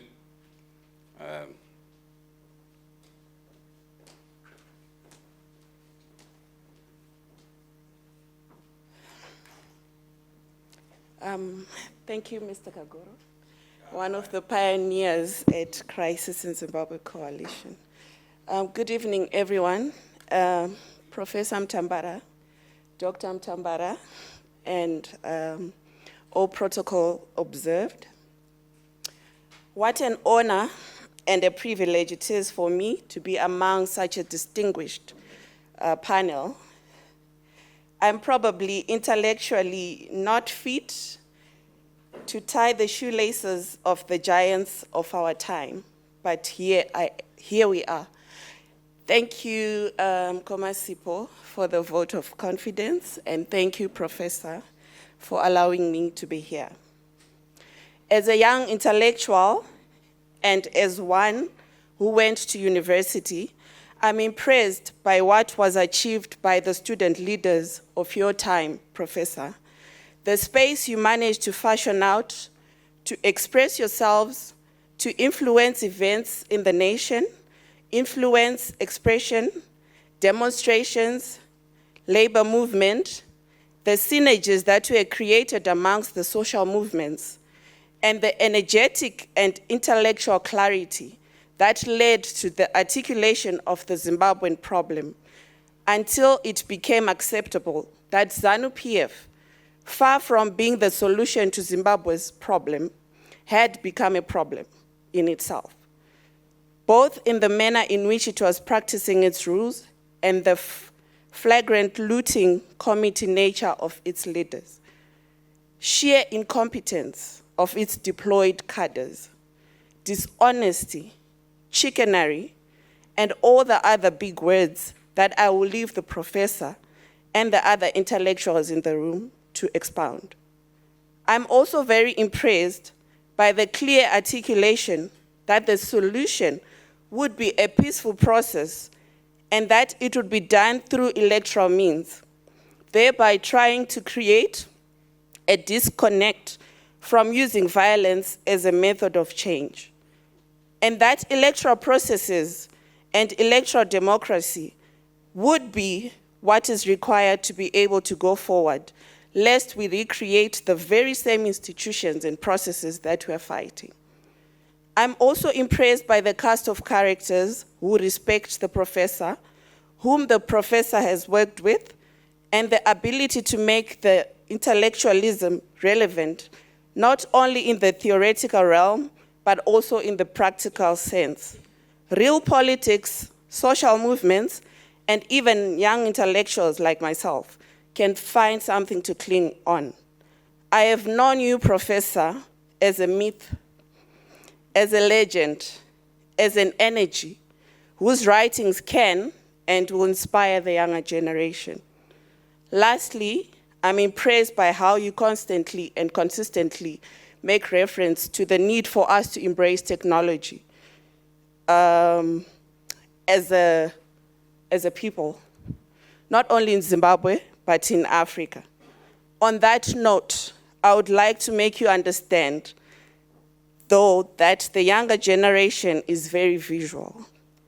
I would therefore like to implore you to give broadcasting rights to an international broadcaster and reputable as well, so that they can also focus on producing a documentary or a movie which you can take pieces of and put on TikTok, WhatsApp, Facebook, and other social media platforms, so that we can also include the young generation and the world at large to be able to interact with your words.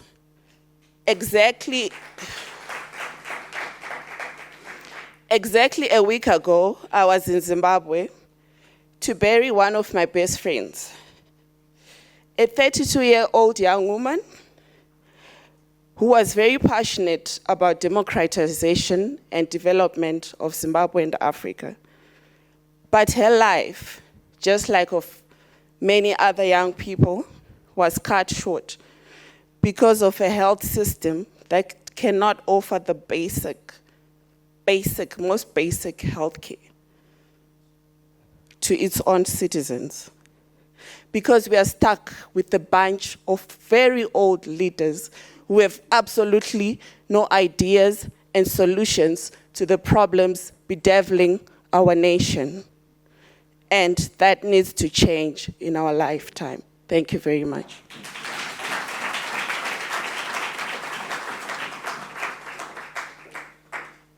Tatenda, you were in the right direction until you started creating problems for Dr. Jackie and I. You now want Mutambara superstar. It's already a problem now. Without we already have a it's already unmanageable with 5 books. Now with a movie, this might be a problem. Our next speaker, 3 speakers will be Dr. Janet Mnakamwe. Janet is a visiting senior lecturer and chairperson of the Africa Diaspora Workers Network. She will be followed by my Mzukuru, Patrick Joao, who is Zimbabwe's former Minister of Youth Development, Indigenization, and Economic Empowerment, Zimbabwe's former Minister of Public Service, Labor and Social Welfare. So Patrick had 2 Sekurus that sat on 2 extreme sides of politics. His one Sekuru was Robert, and his other Sekuru is here, Tamuka. So I want to see where he sits now. Patrick will be followed by Dr. Anthony Kasboni, who's the head of research of IFK at the University of Johannesburg. So Anthony works with Professor Mutambara. And then they will be followed by Mtumwa Mawere.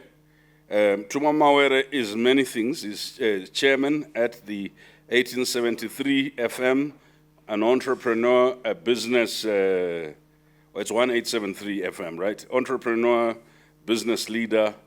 Mtumwa is many things. I just was reminded that I think these young people need to sit with first your family and me, because Tatenda said he's a myth, a legend, and an energy. We need to disabuse them of. Okay. So, Janet.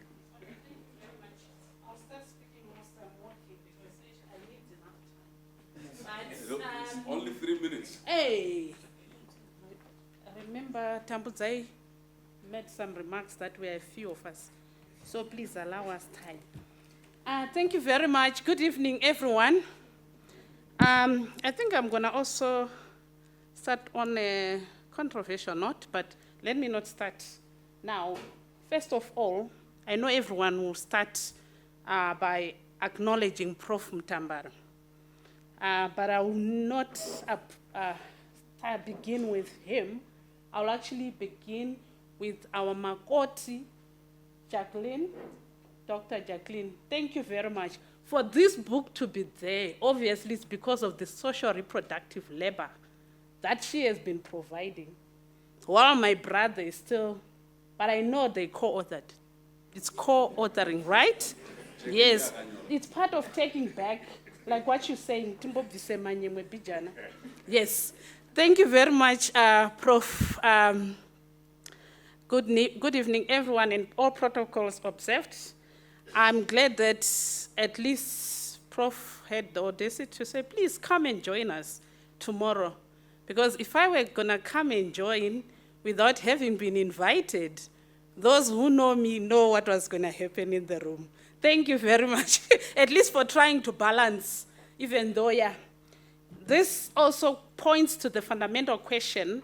Unfortunately, I haven't had the privilege to read the book because actually I was away, and but I really captured a lot of key takeaways, fundamental points that Prof raised as always. Just to say, for me, the point of departure of the book, the fact that it's critical, it's constructive criticism and at the same time offering solution makes good sense, right? Because as Africans, we are always there to criticize, but solution dalalo. The unfortunate thing that now we have the big minds, as our chair actually has just alluded to. They have been actually imported. The ideas that Prof had, he couldn't express them, of course, in a place where there is closing democratic space. You know, in fact, there wasn't that time, that space to actually exercise his intellectual agents in a way. And what happens? He goes, he actually acquires skills, but he has the audacity to actually come back to us and socialize that knowledge in ways that Africans can understand. Imagine reading Piaget today and reading Prof. Mutambara, whom you can identify with. You know, as an educator, I understand you always have to attach a face to the person. The first person, I don't know, Black African, to be actually associated with the robotics, the ITC, before even we all had to wake up, obviously, is my brother here. I'm adding on to the Nyembes, to the heads, but I will take them off at some point. So we start off there. Quickly, like I said, this is quite intensive, comprehensive, to really have only 2 hours, Prof. I wish we could have some more seminars. Perhaps we could invite you to some of our seminars, because really the issue of technology is becoming an issue in the education sector. And it's up to us to embrace. Apparently, on my long flight coming from somewhere, I had the privilege to come across some article that was actually talking about how to make your enemy your friend. And who is the enemy right now? It's obviously technology. If you talk to Africans about technology, not Africans only, everywhere, people be like, oh, no, no, no. Obviously, the first thing we think about jobs. So in this particular book, as far as I see it, it's actually translating what we see as the negativity into, you know, something that is positive. So I think it's very important that we begin to acknowledge that technology is here with us and here to stay. Apparently yesterday I received another invitation for a workshop on how to do the online assessments and effective online assessments. Even if I'm going to try to run away from it, it means I'm going to isolate myself from the broader community, because there's no way we are going to run away from it, but it's already here. And what do we have to do? Embrace your enemy, translate them into your friend, much as Prof translated the Mugabeism into trying to put sense into him. We all know how much it has been said about infiltration and whatever. So when I was sitting there and trying and reading, I was like, oh, that was a good type of infiltration. Of course, for the ordinary eye that could see him interacting would quickly label, he's a sellout. But he knew what he was doing. Otherwise, today, we couldn't have this voluminous Bible in front of us if he hadn't done it. Oral history, you have to hear it from the primary producers themselves. Then finally, I don't want the chair to, okay. So finally, but not least, this book launch, Prof, is so timely, much especially after the Crisis in Zimbabwe Coalition requested me to actually contribute an article to Tatenda about 2 weeks back on the AFTA and Pan-Africanism. It's like everything that I could see here, it's so prophetic in a way. But what is fundamental for me is how, as Africans, like my brother Sipo actually pointed out, we have actually this selective amnesia And at the same time here, I'm referring to Pan-Africanism. We actually living in a world in which we have nostalgia of colonialism in a way. Why? Somebody asked me only today, what is your take on the BRICS? I don't want to get into a political conversation, but for me, given all the figures and the good analog that Prof shared, in which he's telling us, you look here, the playing field is not level, right? You are still at the lowest echelon within the global economy. And somebody comes in and says, you are my friend. So are we gonna see another new form of colonialism, neo-colonialism, in a very constructive manner? We know what happened at Marange. I'm also privileged to come from Mutambara in the district of Chimanimani, all over there. Every time I hear of any discoveries of minerals, in fact, I should say Zimbabweans, when they hear of discovery of minerals, not only Zimbabwe, we participate in the alternative mining in Daba. Any community here in Africa, anxiety kicks in. Why? Because we know that those resources will never benefit the ordinary citizen. So the issue of governance, how are we gonna be able, how will we realize the time that we have to have a clear transformative agenda for Africa? Pan-Africanism, can we embrace each other as Africans? A very good example that Prof actually, which I need to cite, the issue of clustering in terms of the transitional minerals that have just been found. Now I'm talking about the work. 2 minutes, 2 minutes. So the question, okay, I want to leave you a question. I'll give you an opportunity during Q&A. Okay. So, because the dignitary, don't forget the dignitary. Yes, okay. Yeah.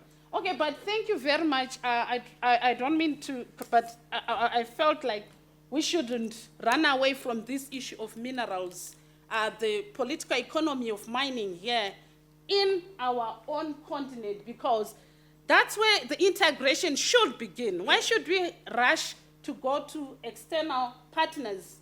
You know, why can't we actually come together and unite as SADC and have the free visas, free movement of people? Thank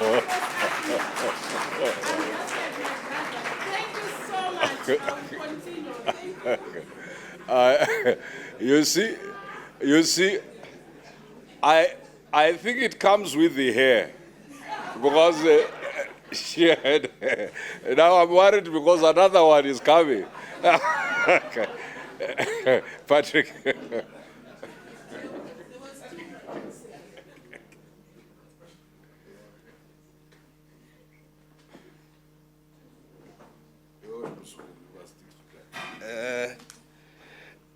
Thank you very much, Sekuru, and I will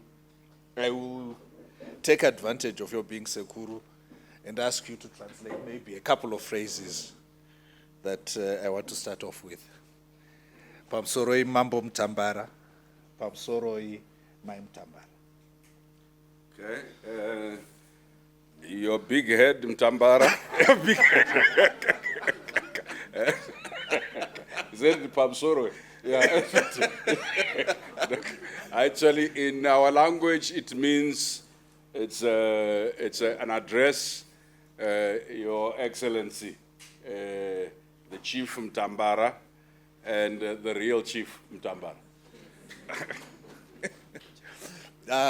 Thank you. You know, my Sekuru has instructed me to be controversial because I do have the hair.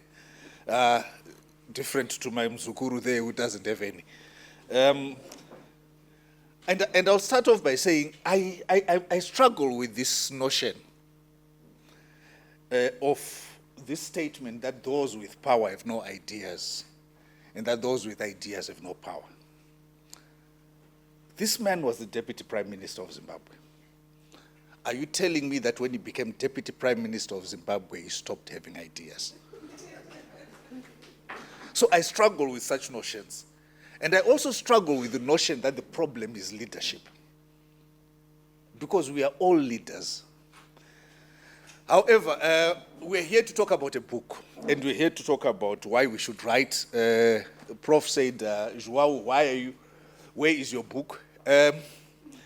Writing is a very, very frightening exercise. Because when you write, you will touch some people in their studios. And I'm sure people that have been here might have seen a few interactions.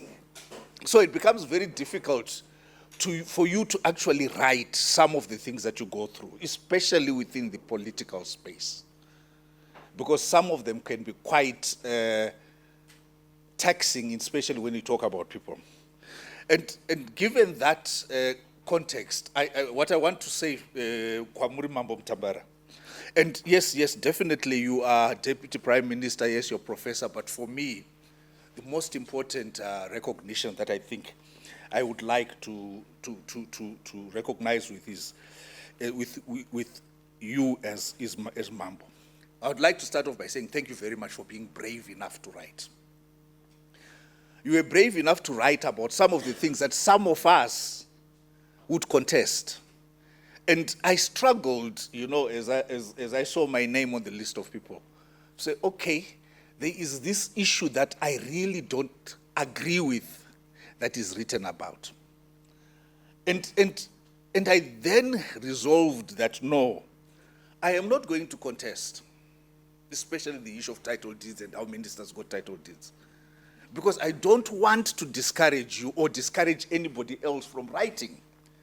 Because it is important that people engage with your ideas in an uncontaminated space.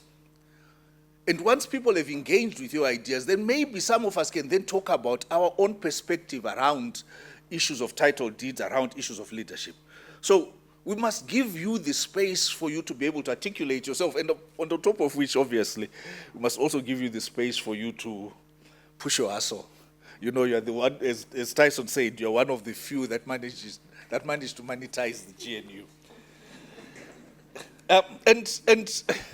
And I think one of the key aspects that you talk to is the relationship that you had with Robert Mugabe. He's a very good friend of mine. We've been political friends and personal friends for over 20 years. But he's a bit naughty, Tyson. So at some point during cabinet, Nelson Chamisa wrote a note to Tyson. And that's the last thing that you do, because this guy is a consummate politician. And in that note, Nelson was talking about how much he admired Robert Mugabe. And I want to talk about maybe an aspect of Robert Mugabe, of how he managed to relate with you. It wasn't because he's so much an Anglophile and you went to Oxford. No, it was beyond that. It was basically two things. Firstly, that you are young. And then secondly, that you're educated. And I need to be explained to you why those two things mattered to Robert Mugabe and why they matter within the context of the book. The level of education that you have and the level of education that one gets allows one to then think through ideas. And it is that ideation that then gives birth and gives the foundation of values and ideology. And it is those values and ideology that then should be able to propel people through. Now, President Mugabe had no problems with you having different values to him, but he just wanted you to be able to explain them. And then the second thing about why he engaged with you, and also why he engaged with Walter Mzembe, with Sevia Kasukuwere, with Nelson Chamisa, is Robert Mugabe was very, very aware that he was getting old. And he was touched, he felt he had a specific responsibility around generational renewal. So this is why he engaged with you. And as he engaged with you, one of the things that you guys did, the three of you as principals, in which you unfortunately don't put enough emphasis on, is the creation of the 2013 Constitution. Yes, granted it has not been implemented. Yes, granted it was torn apart during the coup. But that process, not only in terms of product, but in terms of process, was one of the biggest things that happened within the Zimbabwe body politic. Because you got all Zimbabweans to be talking, even though Zimbabweans argued about specific clauses, but you got all Zimbabweans to be talking. You got all Zimbabweans to then move away from the toxicity that was there and the toxicity that currently exists. So you don't do yourself justice in terms of what you actually managed to achieve with the Constitution. But then the point has been made, yes, there's been a Constitution. The point has been made that you make, that you're talking about thought leadership. But we need to go beyond just ideas and thoughts. We need to basically go into action. And you are very well situated, Mambo Mutambara, as both an academic and a thought leader, to actually push forward this whole aspect of engaged scholarship. And I think it's important that those ideas can then be fueled into action. And once those ideas are fueled into action, then we can then change that narrative about saying that those with ideas don't have power. Because once you are able to act, once you have agency, then you have power. So that then gives us that ability to then move forward. My Sekuru is looking at me. And when we then act, what is it that we're acting upon? And we're talking about the Zimbabwean environment. Zimbabwe basically has got two socioeconomic identities. You've got small-scale traders. That's the reality. And you've got farmers. And it is those small-scale traders that we must go beyond talking ideas, that we must be able to fulfill our actions. And then I want to finalize, yes, I want to summarize by saying that we can't run away from technology. You are the robotics professor, but as a robotics professor, I think what you need to help us with in your next book is how to contextualize that technology. Contextualize that technology within the context of the two socioeconomic identities that Zimbabweans have. But thank you very much, Prof.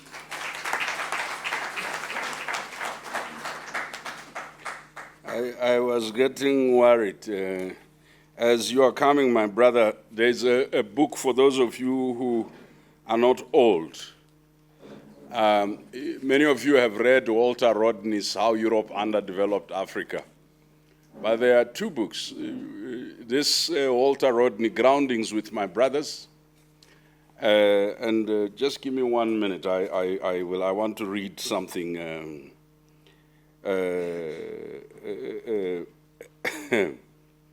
Black Studies, Africana Studies, was created in the same time frame as the various decolonization political movements, both in and outside of the academy, to correct erasures of African presences and ongoing distortions, but thereby arose the issues of incorporation and the paradox of current location.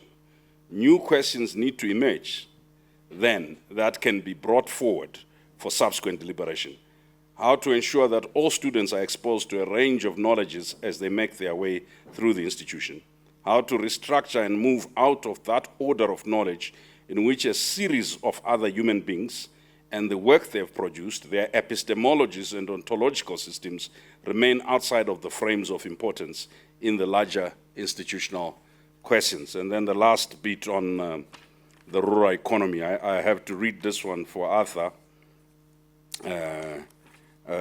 He says, the stagnation in the rural areas has reached a stage of crisis. Marginal sugar estates continue to go out of production, leaving hundreds of workers jobless. And the prospects for the banana industry are just as bleak. Apart from their inability to raise the living standards of the black masses, they have failed to make provision for increased water consumption and for drought. They have failed to modernize telephone communications, and they have failed to make allowance for the increased need for electrical power. Consequently, in recent months, the ramshackle nature of the neocolonial structure has been cruelly exposed, and it was the very middle class who have benefited from 1938 who recently complained most bitterly when they suffered simultaneously from water rationing, extensive electricity power cuts, limping telephone service, and no police protection for their property.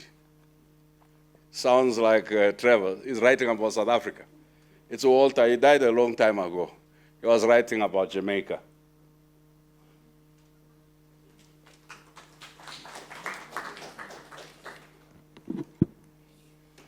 Good evening, and thank you, everyone. Thank you, Program Director, and Professor Mutambara, congratulations and well done. A lot of people who've spoken here have largely worked with Professor Mutambara before. I work with him now. And in the trilogy, what you seem to get is a sense of the kind of person Professor Mutambara is. As you read the books, you will get to understand ideas around thought leadership and how, as an agent, he actively engages with power and tries to ensure that there are meaningful discussions around how we can make Zimbabwe, and not only it as a country, but Africa a better place for everyone. In this trilogy, it's a profound exploration tracing his leadership thoughts and philosophical dispositions. Within the context of thought leadership, it becomes extremely important for leaders to express their thoughts, critically analyze them, and also engage with people in power. I will not talk about the last book, but I'll talk about all three books briefly. In the first volume, it emphasizes the importance of igniting citizen activism and creating a society that embraces democratic values, social justice, and shared economic prosperity. And the second one, he showcases the essence of thought leadership in its exploration of transformative ideas, philosophical reflections, and the quest for meaningful change. In this one, by the book, he fearlessly addresses crucial matters around Zimbabwe and the current problems that are there based on his experiences in government. So, the trilogy showcases a valuable perspective on the recent implemented patriotic bill and how it will influence the elections. If you come out and say things are difficult, uchasungu. If you come out and say, I can't find work, uchasungu. If you come out and say there is no water, uchasungwa. Uchasungwa means you'll get arrested because you're not exhibiting patriotism. This bill raises questions about guaranteed freedoms which will be upheld in Zimbabwe. Will they? Such restrictions undermine the foundations of democratic society and impede progress towards achieving what Professor earlier indicated as shared national vision, the Zimbabwean dream. What about opposition? The trilogy continues to illuminate the path toward a future that embodies the ideals of thought leadership and inspires meaningful change for Zimbabwe and the African continent. It raises profound fundamental questions around citizenship. Who is a citizen? Around nationality. What does it mean to be a national? Around patriotism as a concept. So it raises critical issues about the unity of Africans and a strong sense of Pan-Africanism. By engaging these questions and ideas in the book, thought leaders can further enrich the discourse on these topics and guide citizens navigating the complex political landscape in Zimbabwe and the broader African continent. To Professor, again, well done, congratulations. We at the IFK are looking forward to the next edition in which you unpack the 4IR and how we can leverage it in the Global South, and as indicated, how both economies can survive. Thank you.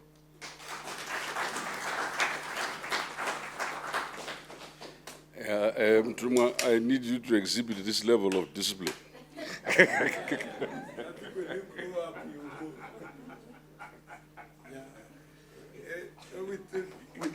with Brian, we started long back when he was with the NCA. And then I then spearheaded NDA, which is National Development Assembly, in the simple belief that to grow countries, you need individuals. And when did I know Professor?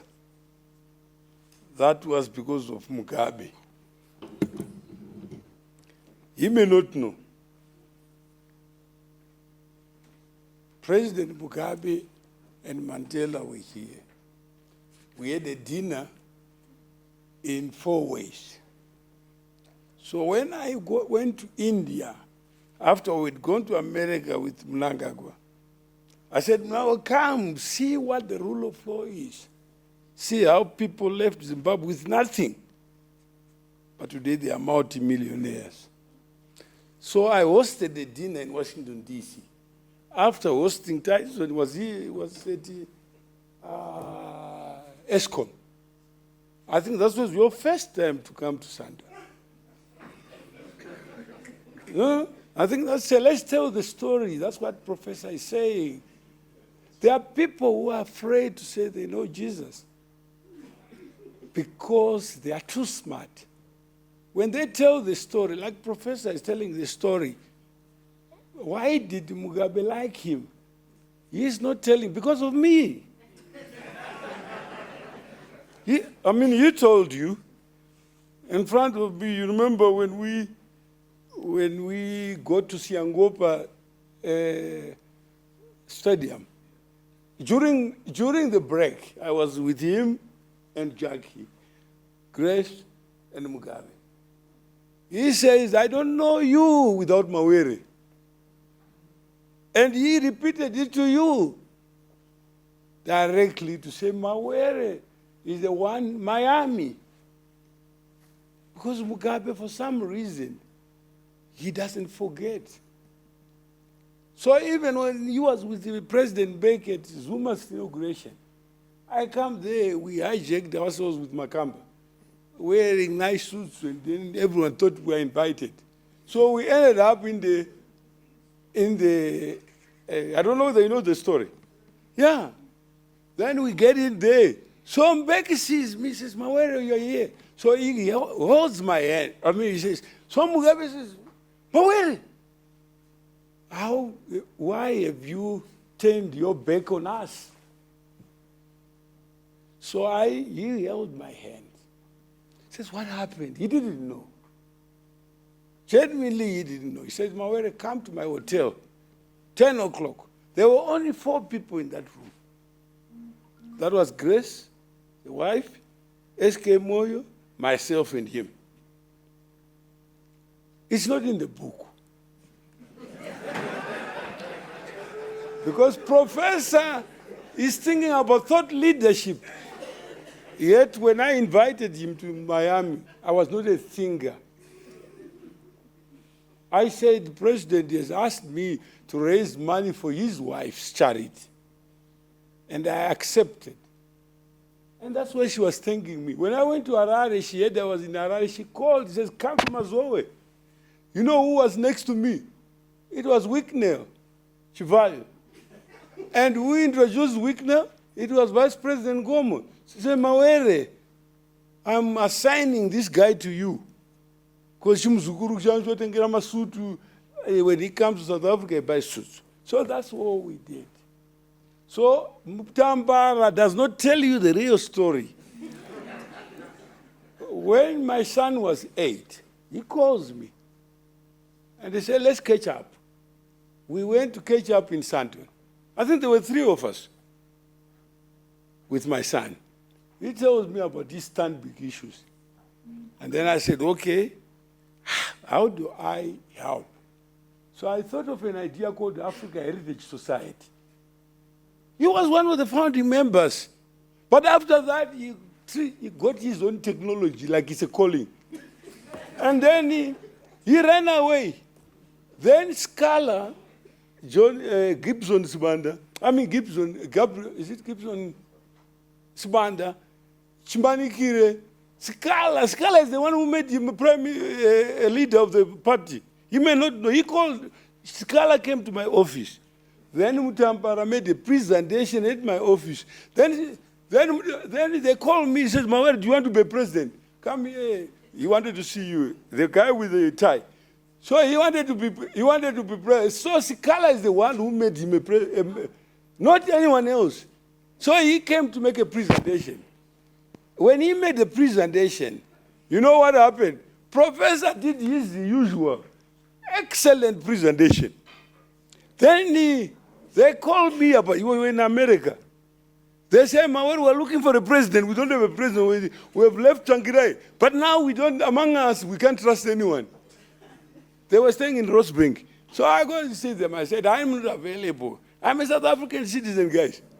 So I called the professor to say, would you be interested? I think it was on Detroit or something, visiting America.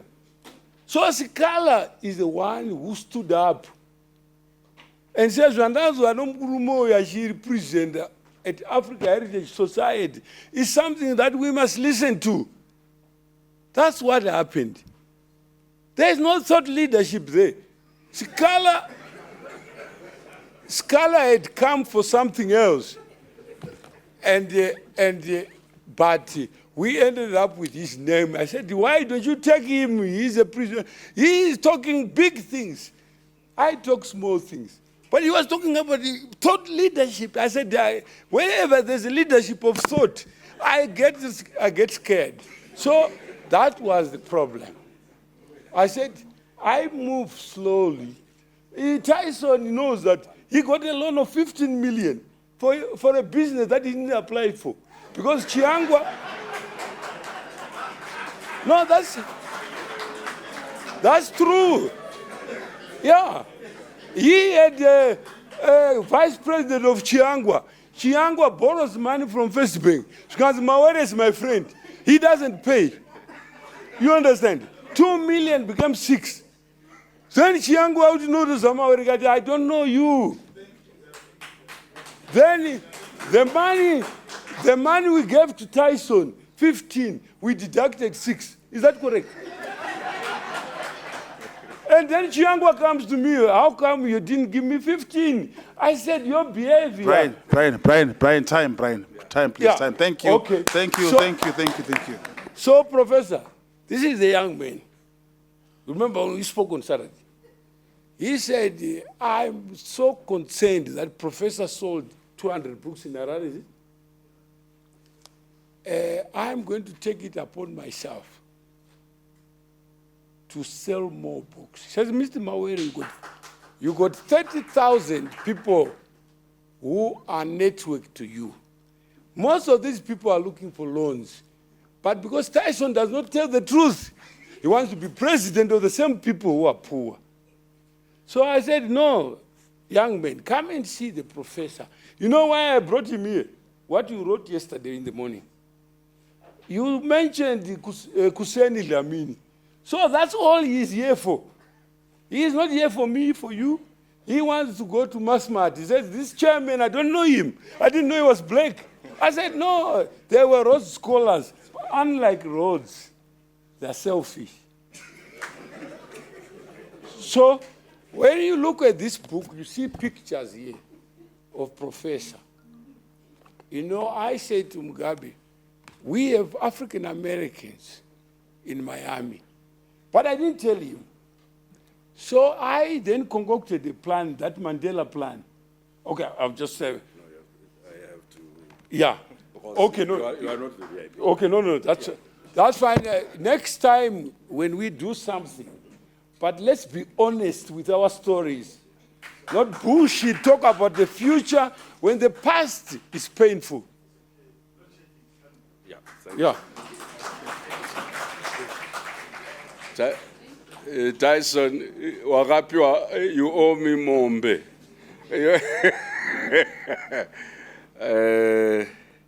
Colleagues, I'm certain Arthur Mutambara arose as a left-wing firebrand. I think his Oxford colleagues may know this.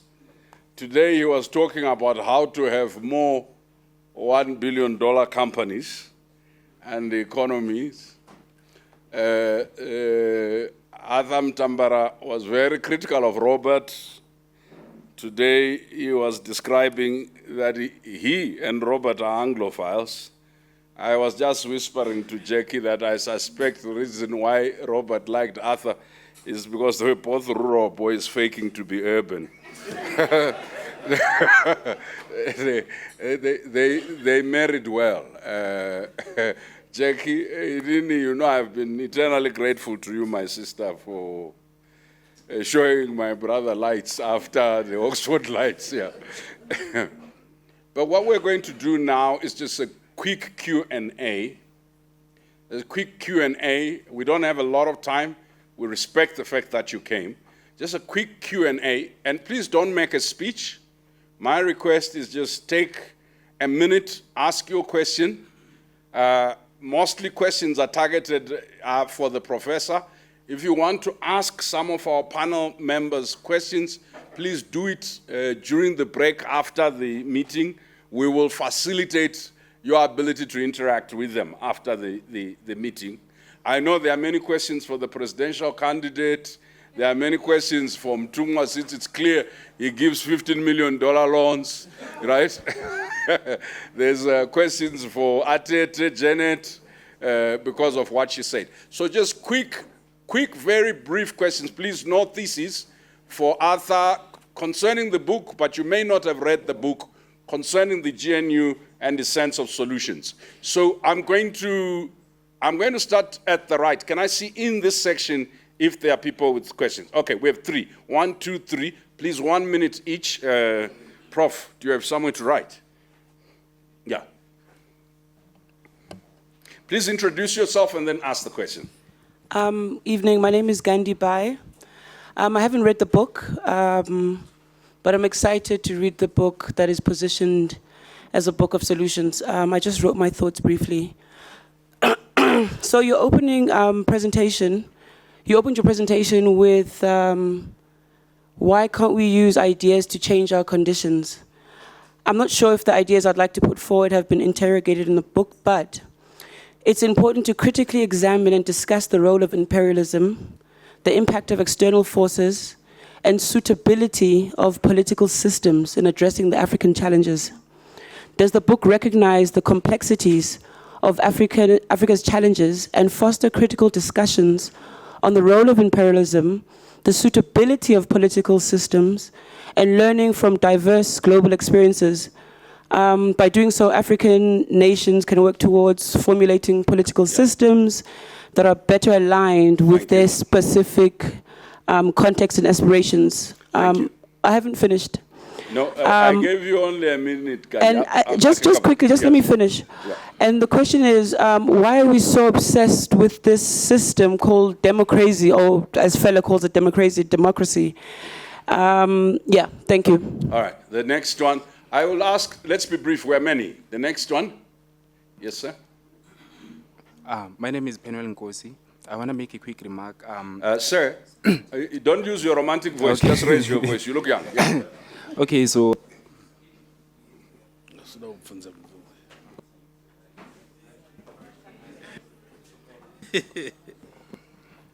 Okay, so K53 is a compulsory reading for prospective drivers in the country. This trilogy should be a compulsory reading for current and prospective leaders in politics, economics, governance, and business. So it is undisputable that integration of individual economies is key in addressing Africa's socio-economic issues. My question, Professor, is how does one possibly integrate dysfunctional system and hope for a functional system? Thank you for showing with discipline, my brother. The one at the back? Yeah, thank you very much. My name is Mnasham Taza. My question, first of all, Professor, say, how do you intend to make knowledge accessible to the less privileged people? Because as we know, first of all, the book is quite expensive. And there was a lady who also mentioned about the issue of putting information on TikTok and so on. But we know that as Africa, we are facing a challenge of electricity, we are facing a challenge of data. So how do you intend to make information accessible to those who are less privileged so that they can know or get access to the proper information that we are actually writing about in the book. Thank you. Thank you, sir. I'll look in the middle. Okay, we have two gentlemen. Start with you, three now. 1, 2, 3, yeah, and 4, and Tlantla, yeah. So you 4, yes. We'll start right at the back. The gentleman who's as smart as you are, sir. Right at the back, yeah. No, you. The one with the blue jacket. All right, thank you, Professor. I think one of the facts that we spoke about is... Just a request for your name. Oh, name is Lesego Nzima.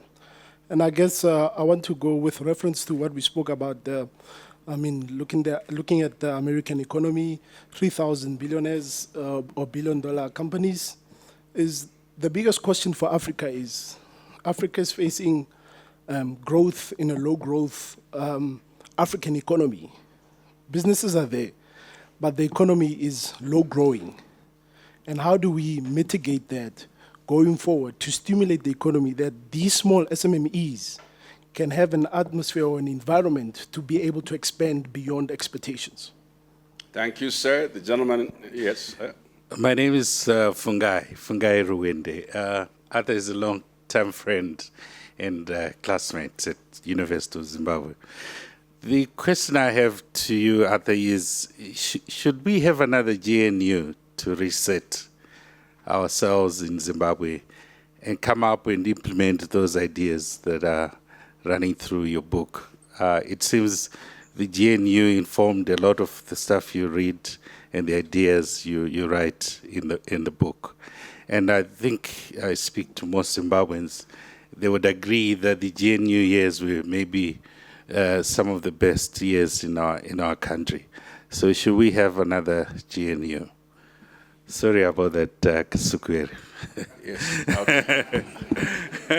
And that. Okay, thanks, Brian. I want to ask Prof on 2 questions. The first one, I think... You still have your name. Oh, my name is Marshall. Marshall, thanks. I thought you know me, but it's fine. The issue is of the GNU. I still believe that the GNU was an illegal outcome because the people voted, they never voted for GNU. It was either ZANU, MKD, there was nothing called GNU. So I think the problem that we have now, they emanate from the GNU. The Zimbabweans, they never voted for GNU. They never consulted for the referendum whether to approve that GNU. It was imposed. So I don't believe in the issue of the GNU as a success or as something that should applaud and say, we achieved this and that, because it was a more of a dictatorship to the people of Zimbabwe. Number 2, you spoke about billionaires in Africa. Prof, do you agree with me that from your 30-something, we've got no billionaires with any innovation in Africa? It's either billionaires from political connections or concoctions, if I'm to say, for a better way to say. We don't have a billionaire. I was very, very, very, very disappointed when there was Elon Musk. I know there was this guy from China, should be check something. Jack Ma. When he came here and he met Motsepe and the other ones, and even Dangote, there's no innovation that Motsepe has ever done, except that he has got links to Robben Island. So I don't think with such leadership in Africa, we are going nowhere. We don't have billionaires in Africa if we were to speak of innovation and new ideas or thought leadership.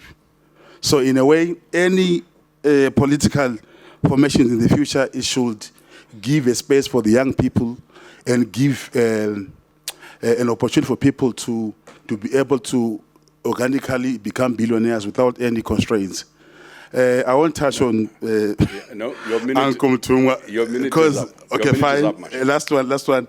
On Uncle Mutungwa, I know he is a rich man, but I don't know his innovation. That stresses me a lot.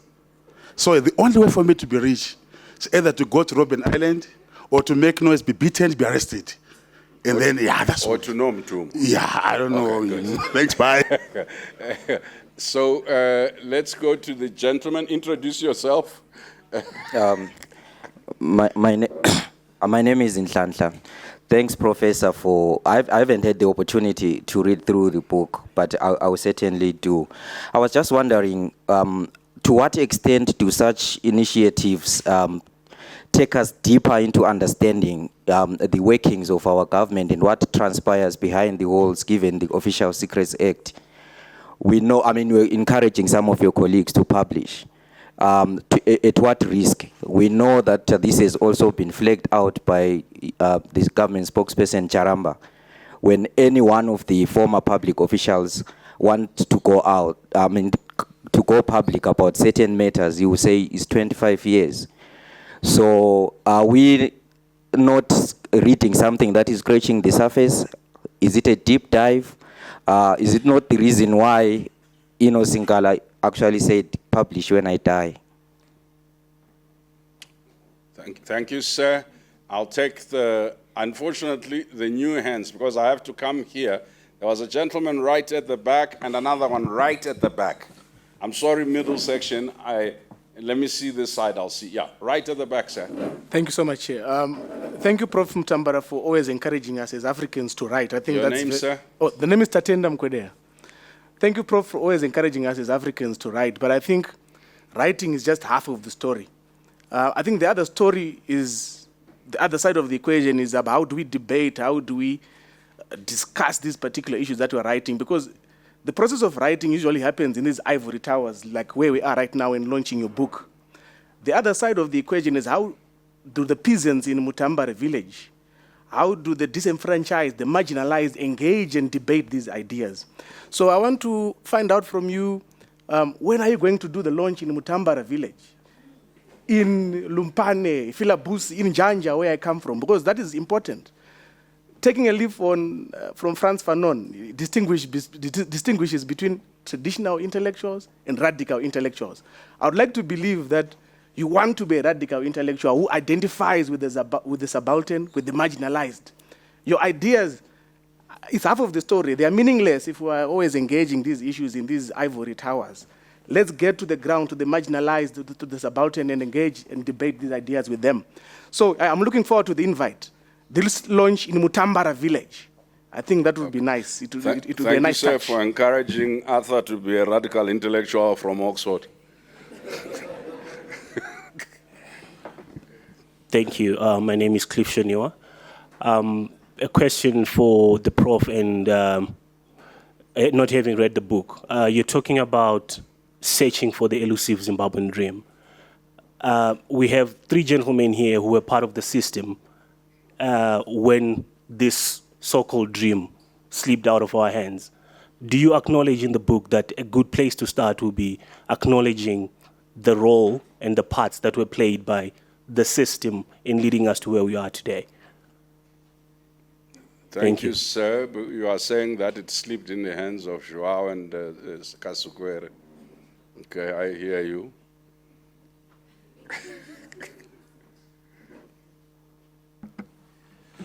Thank you, Prof. My name is Ray Mariga. So my first question, Prof, was how long did it take you to get to the book, and what are the triggers to those who would want actually to follow the same path of line? Because it's always tricky to say, when do you say this is the right time to start and do it? Thank you. Okay, these are the very nice, mild questions. I've never seen people who are so nice. There was a gentleman right in the center. You, sir. Can you be quick, the 2 of you, so that we can get the Prof to answer? Prof, we'll give you 7 minutes to answer. You can't answer all, though. Yeah. I'm Roderick Zengen. My question pertains to the fact that we are in the we are talking of the 4th Industrial Revolution, and we are in the digital age. How come then that our books are not accessed on online platforms so that they can be accessed with better ease? Number 2, how come we don't have audio books so that those who cannot, who do not have enough time to read can listen to the books? Number 3, our books are not found also in South African libraries and South African bookshops. Do you have a plan or an idea to solve that? Thank you. Okay, so we have the gentleman and the sister here. Gentleman in the back and the sister here. Thank you so mumuch. My name is Kotatso Lamola. since World War II, the US dollar has been gaining dominance in terms of the global reserve currency. My question is to you, Professor, what do you think about the rise of de-dollarization, of course, with regards to focusing specifically in Africa?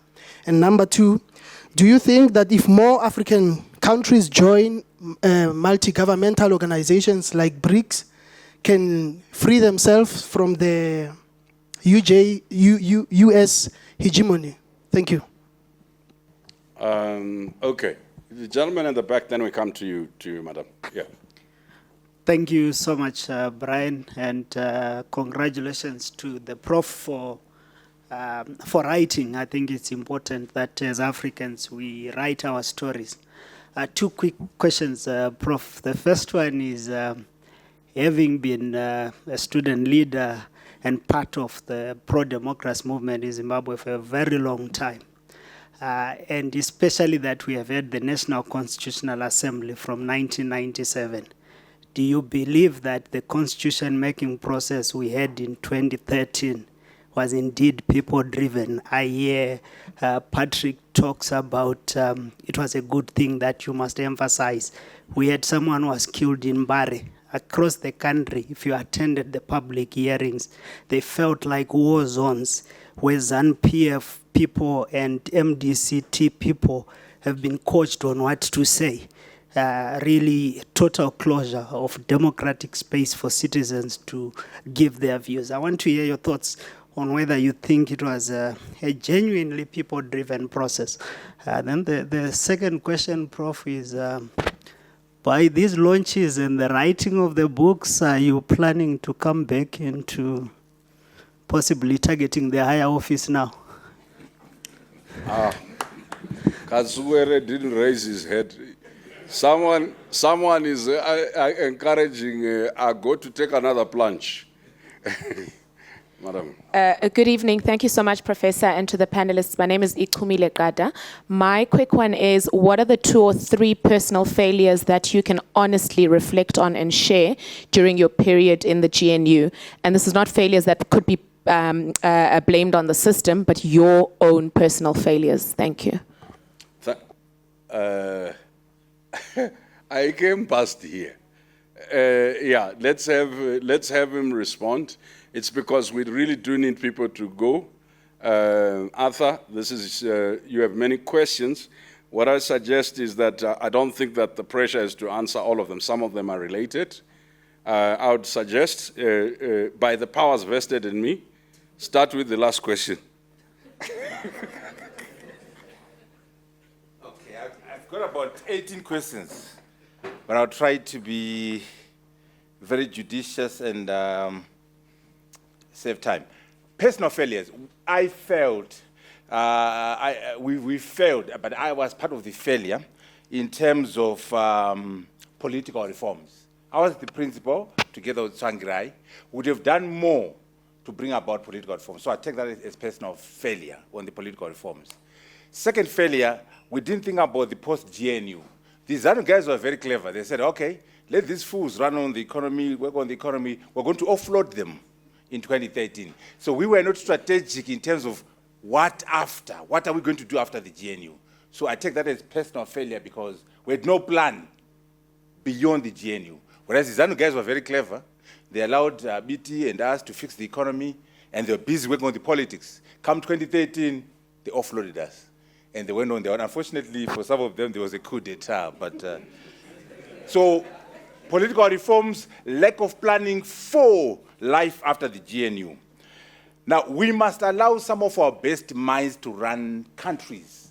So when we say ideas versus power, the Chinese, when you look at those 9 men, they should be women, but they're 9 for now, men, in what is called the Politburo Standing Committee. They're engineers, about 7 engineers. And I'm an engineer, but I'm not biased. So the Chinese, in their own perverted way, are allowing some of their best minds to run China. We are allowing our dimwits, our content-free people to run countries. When you look at Lee Kuan Yew, he's a PhD from Cambridge, running Singapore. Capacity does matter. Mahathir, a medical doctor. Obama, a superstar. Hillary Clinton, very sharp. So in Africa, sometimes we have a few people who are able, but most of us are not very able. We must allow some of our best minds in Zimbabwe, in South Africa, in Ghana to run countries. External factors, of course we are clear about imperialism. Of course we are clear about the world being not fair. But you see, let's start with things that we control. Does imperialism ask you or force you to kill your own people? To brutalize your own people, to be undemocratic and steal elections?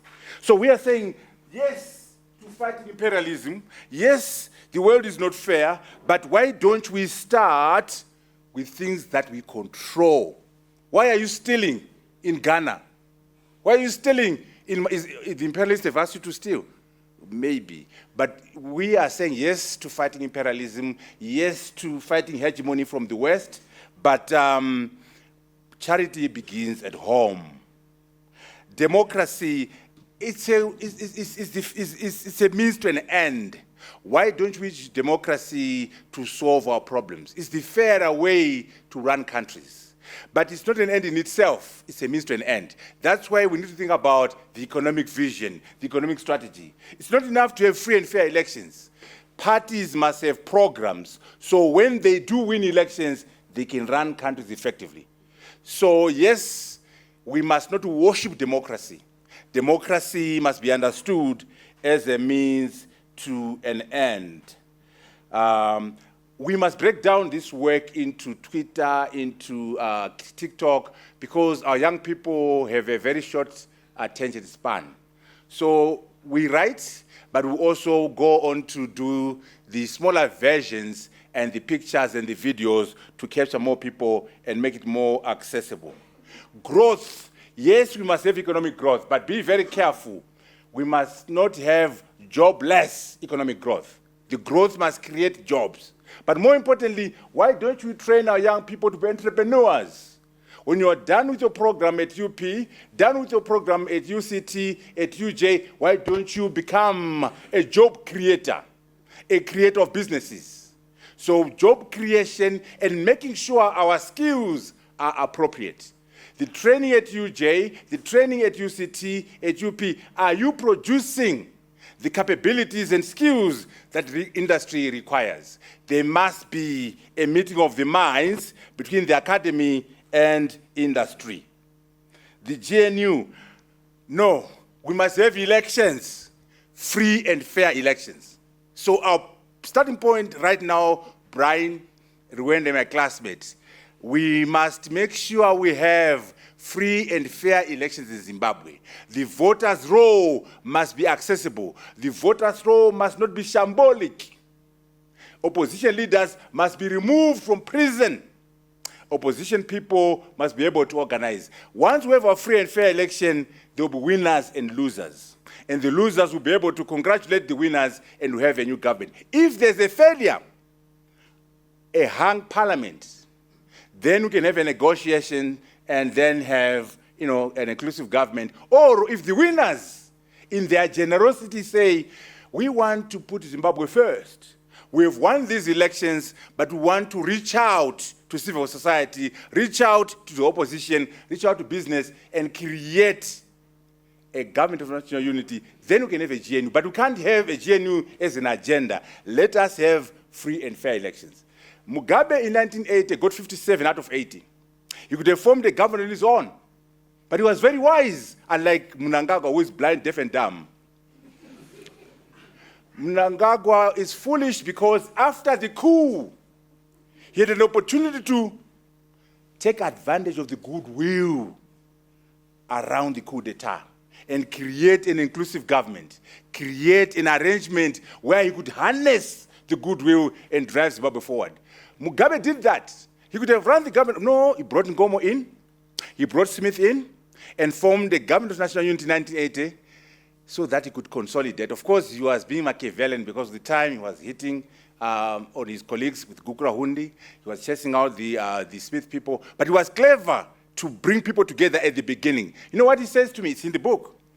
When I got in, I decided to bring in Anderson, Norman, all these people came in, George Smith, into his government. He asked Smith to do that, but Smith was going to give him people. So no, I will choose the people. Just allow me to do that. So he chose these people. The first Secretary of Cabinet was white. His executive assistant was white. General Walls was in charge. That's what we call being smart, to consolidate so that you can harness on the goodwill of independence. You know, every Monday, Mugabe would meet up with Smith. Cabinet is Tuesday. Every Monday, he would meet up with Smith. Smith, what can we do? Smith. And he only stopped when Smith started boasting. Oh, this Mugabe guy knows nothing. I tell him everything on Monday. But you see the shrewdness of Robert Mugabe. Smith was their enemy. But he was smart enough to, I'm a teacher, I don't know about running a country, I can learn from this man. And he was meeting this man every Monday. It's in the book. So again, I'm saying, look, if Chamisa becomes president, he can, on his own, reach out and pick up ZANU people and form a government. If Mnangagwa wins, which I doubt, he can also bring in people from the other side. But we can't have the GNU as a target. It can come after the election by negotiation or by leadership. The GNU was illegal. You need to read. Where's the chap? That's why we read, Brian. These guys don't read. Read book 2. The GNU was not illegal. There was a hung parliament. Mugabe could not run the country on his own. Tsvangirai could not do it. Look at book number 2. It explains very clearly. It was forced upon us by circumstances of a hung parliament. No one could run the country. Tsvangirai could not do it. I'm looking at the official results. I know he was rigged against. But the official results from 2008, no one could do it on their own. Brother Tsvangirai could not run the country on his own because Mugabe had taken the presidency. And Mugabe could not run the country on his own. Parliament was divided. Between our MDC and MZT, we controlled parliament. So it was not illegal. It was a creature of necessity. Although I thought you were going to say you were outgunned, you were outsmarted, then you had a better point. Because actually, you know what, Sipo? Morgan should have become president and Mugabe prime minister. You know why? Who won the real election? The first election, Tsvangirai was ahead. Although he didn't get 50%, he was ahead of Mugabe. Right? That's the only bona fide election. The runoff was a sham. Was a sham. So when we negotiated, we were negotiating from the point of one bona fide election where Tsvangirai was ahead. So whatever we did, and this is another failure, by the way, guilty as charged. We should have produced a GNU where Morgan Tsvangirai was the president, Mugabe prime minister. Use deputy prime minister. Mine was not a problem. And you know what? Actually, you know why we didn't know how much power we had. There was a meeting of the African heads of states. By the way, the AU and SADC did not recognize the runoff. Kasuere and Usual. That runoff was never recognized by the AU and the SADC.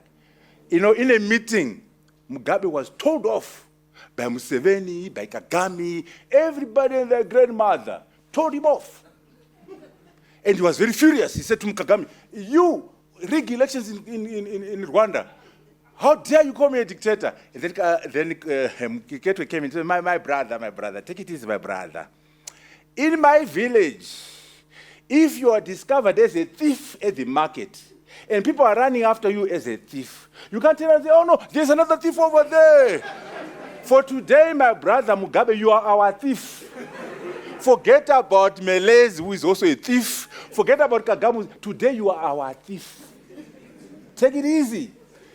That's when Mugabe came out and told that guy, he shouted obscenities against a journalist. He was ruffled. Which means we had so much, we didn't know, we had so much power because Mugabe's presidency was not accepted by SADC, was not accepted by the AU.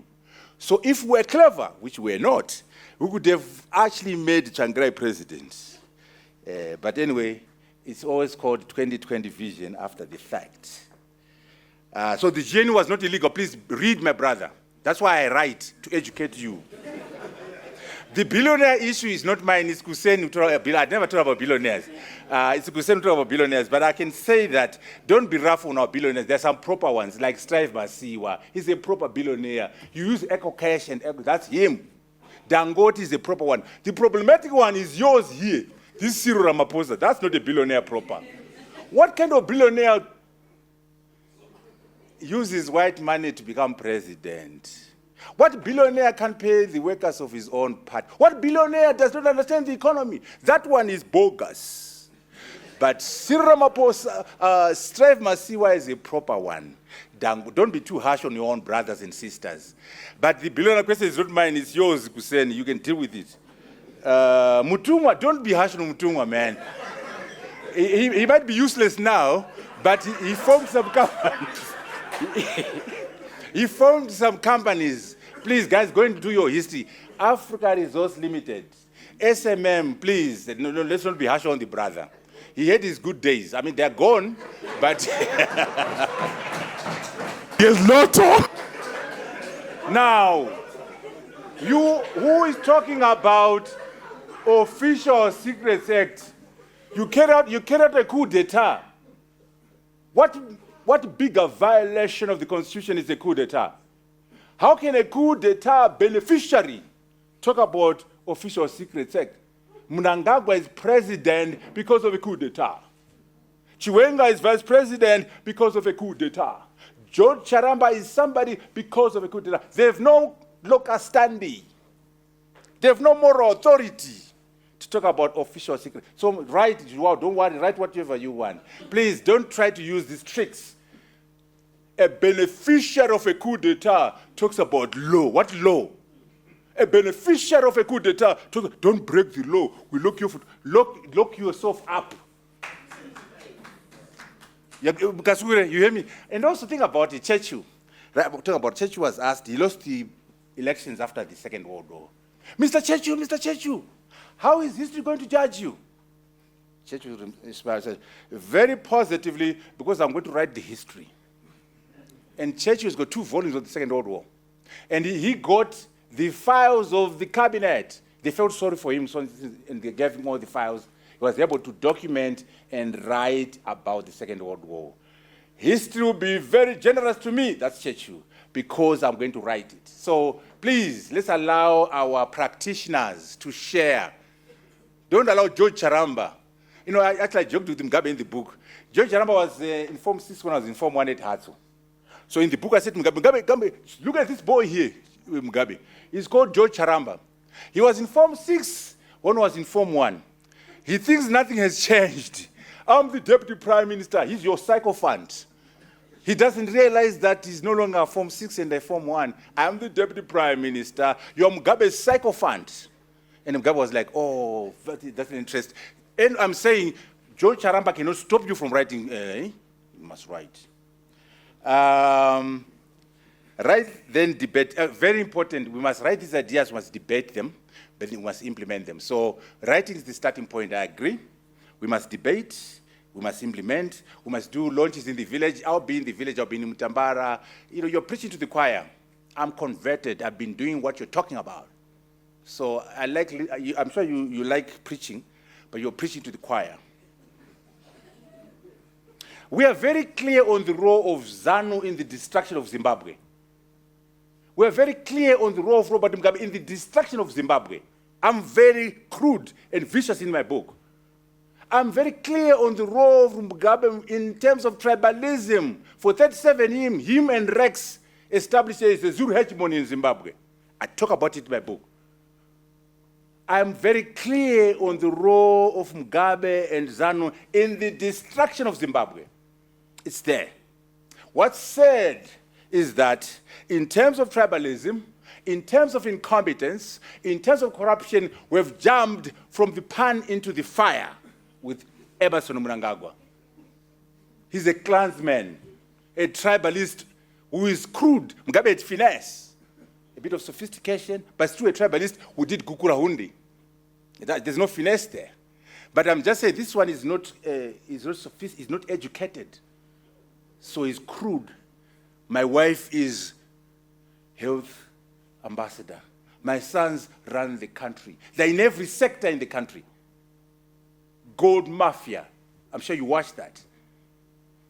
So we are very clear on the role of ZANU, Joao, your party. I mean, you left, but your party, Kasukure, destroyed the country. And I don't miss my words on that, in the book. How to write, just start. Be motivated. Know that it's part of your legacy. When you are gone, how are you going to be remembered? Zobo used to say, when I read my book, to be volume 1, volume 2, he's gone, there's nothing. Ngala said, I'll publish when I die. He's dead, where's the book? He was lying. I'll publish when I die. He wrote nothing. President Mugabe, I tried. You don't have to like President Mugabe, by the way. 51, he graduates out of Fort Hare. He teaches in Zimbabwe, Zambia, and Ghana. He comes back in 1960, he joins the struggle to 2017. From 1960 to 2017, Robert Mugabe has a front seat in the history of Zimbabwe. But he goes away, not even a single pamphlet. Not a pamphlet. I did 5 years, Kagoro, I got 3 volumes. Doing all right. But can you imagine what we lost from 1951, Fort Hare, to 2017? That's a lot of information. In the book, I talk about this with him. I say, Mr. President, you must write a book. Your enemies will buy 2 copies. You'll be a proper millionaire, not a dubious one like this one. So what do you do? Like your money is stolen money. When you write a book, you'll be millionaire proper. He was a bit agitated, but he understood I was right. His enemies would have bought 2 volumes of the same book just to try to understand Robert Mugabe. But goes away without a pamphlet. Don't be like that. Write something. There's no time to start, anytime. Keep your pictures. Keep your pictures so that you can document nicely, and keep a diary. Keep a diary, and you can start writing. And then, of course, we need to make things accessible. E-book, the book is on Amazon, although we're going to have another version. The book is on Amazon. There's also what's called POD, print on demand. If you go on Amazon, you find that book and order it, it will be printed as you want it.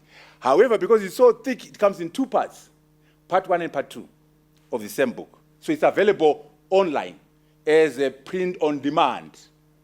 Part 1 and part 2 of the book. E-book is there, you can just do an electronic one.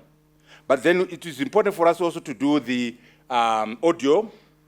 And South African bookstores is coming into all these bookstores. In other words, access is important, distribution is important, and we're working on that. At the moment, the book is there on Amazon in 2 versions, POD and e-book. De-dollarization is very important. We must not be dependent on America. The question on external forces came up. We can't be too dependent on the Americans. We must be able to say, why don't we work together in the global south?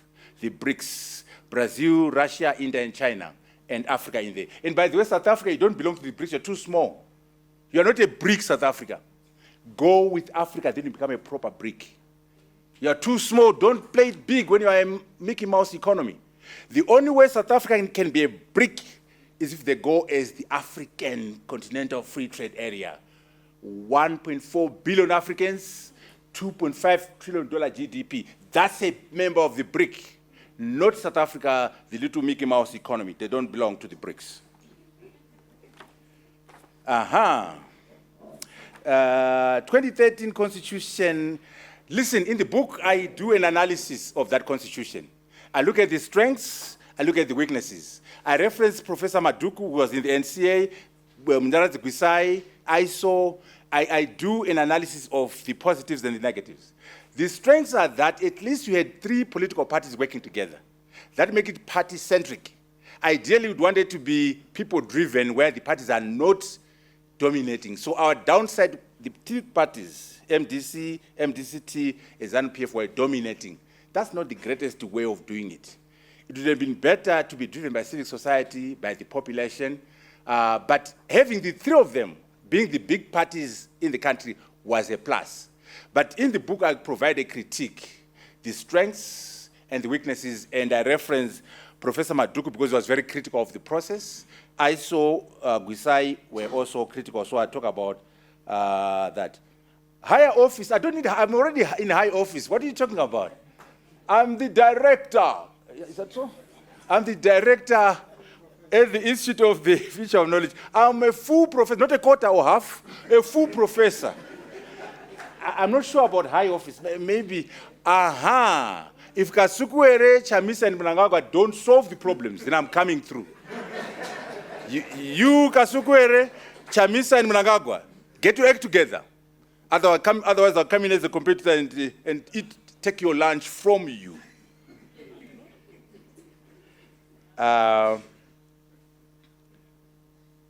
Post-GNU, I've answered the question of personal failures.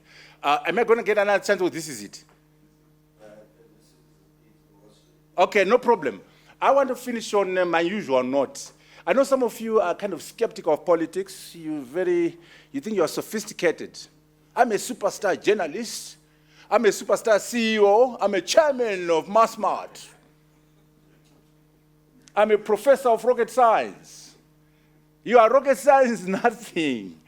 As long as South Africa has not done well as a country, you are no rock star, Kuseni. You'll be judged by the success or lack of it of South Africa. When you go to Davos, which I know you do go to Davos, like I used to rock up there as well, they'll say, Kuseni, you are the chairman of MassMart. You are the former CEO of Old Mutual. You are a Rhodes Scholar. But where are you from? I'm from South Africa with load shedding. What is going on in South Africa? There's no drinkable water in South Africa. What kind of rock star are you who has stage 100 load shedding?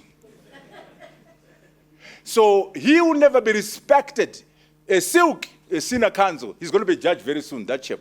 He's going to be judging you when you get into trouble. He's going to be judged. Judge Muki, advocate, you'll never be respected as long as there's chaos in Soweto, because they'll judge you by the success or lack of it of Soweto. You have a duty and obligation to fix Soweto.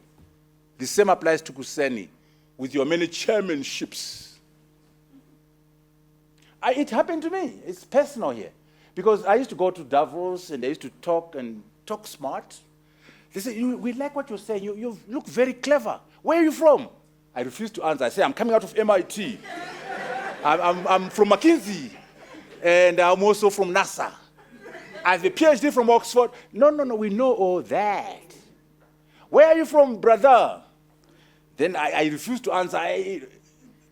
Where are you from? Then eventually I say, I'm from Zimbabwe. Oh, no, come on. You're from Zimbabwe and you think you are smart. If you are that smart, how come your country is messed up? If you are that smart, what about the gold mafia?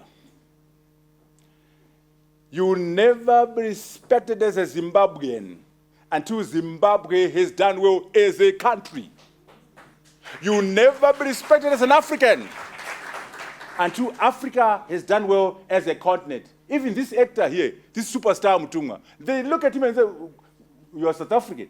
There's load shedding 100 here. Zimbabwe, where you came from, is ruined. So what kind of rock star is that? Whereas when Bill Gates rocks up, oh yeah, he's come from the United States. Yeah, Bill Gates and Steve Jobs and all these guys, they are respected. So take it personally, people. I don't care what you're doing. In your own small way, try to fix your country. In your own small way, try to fix the continent. I thank you so very much.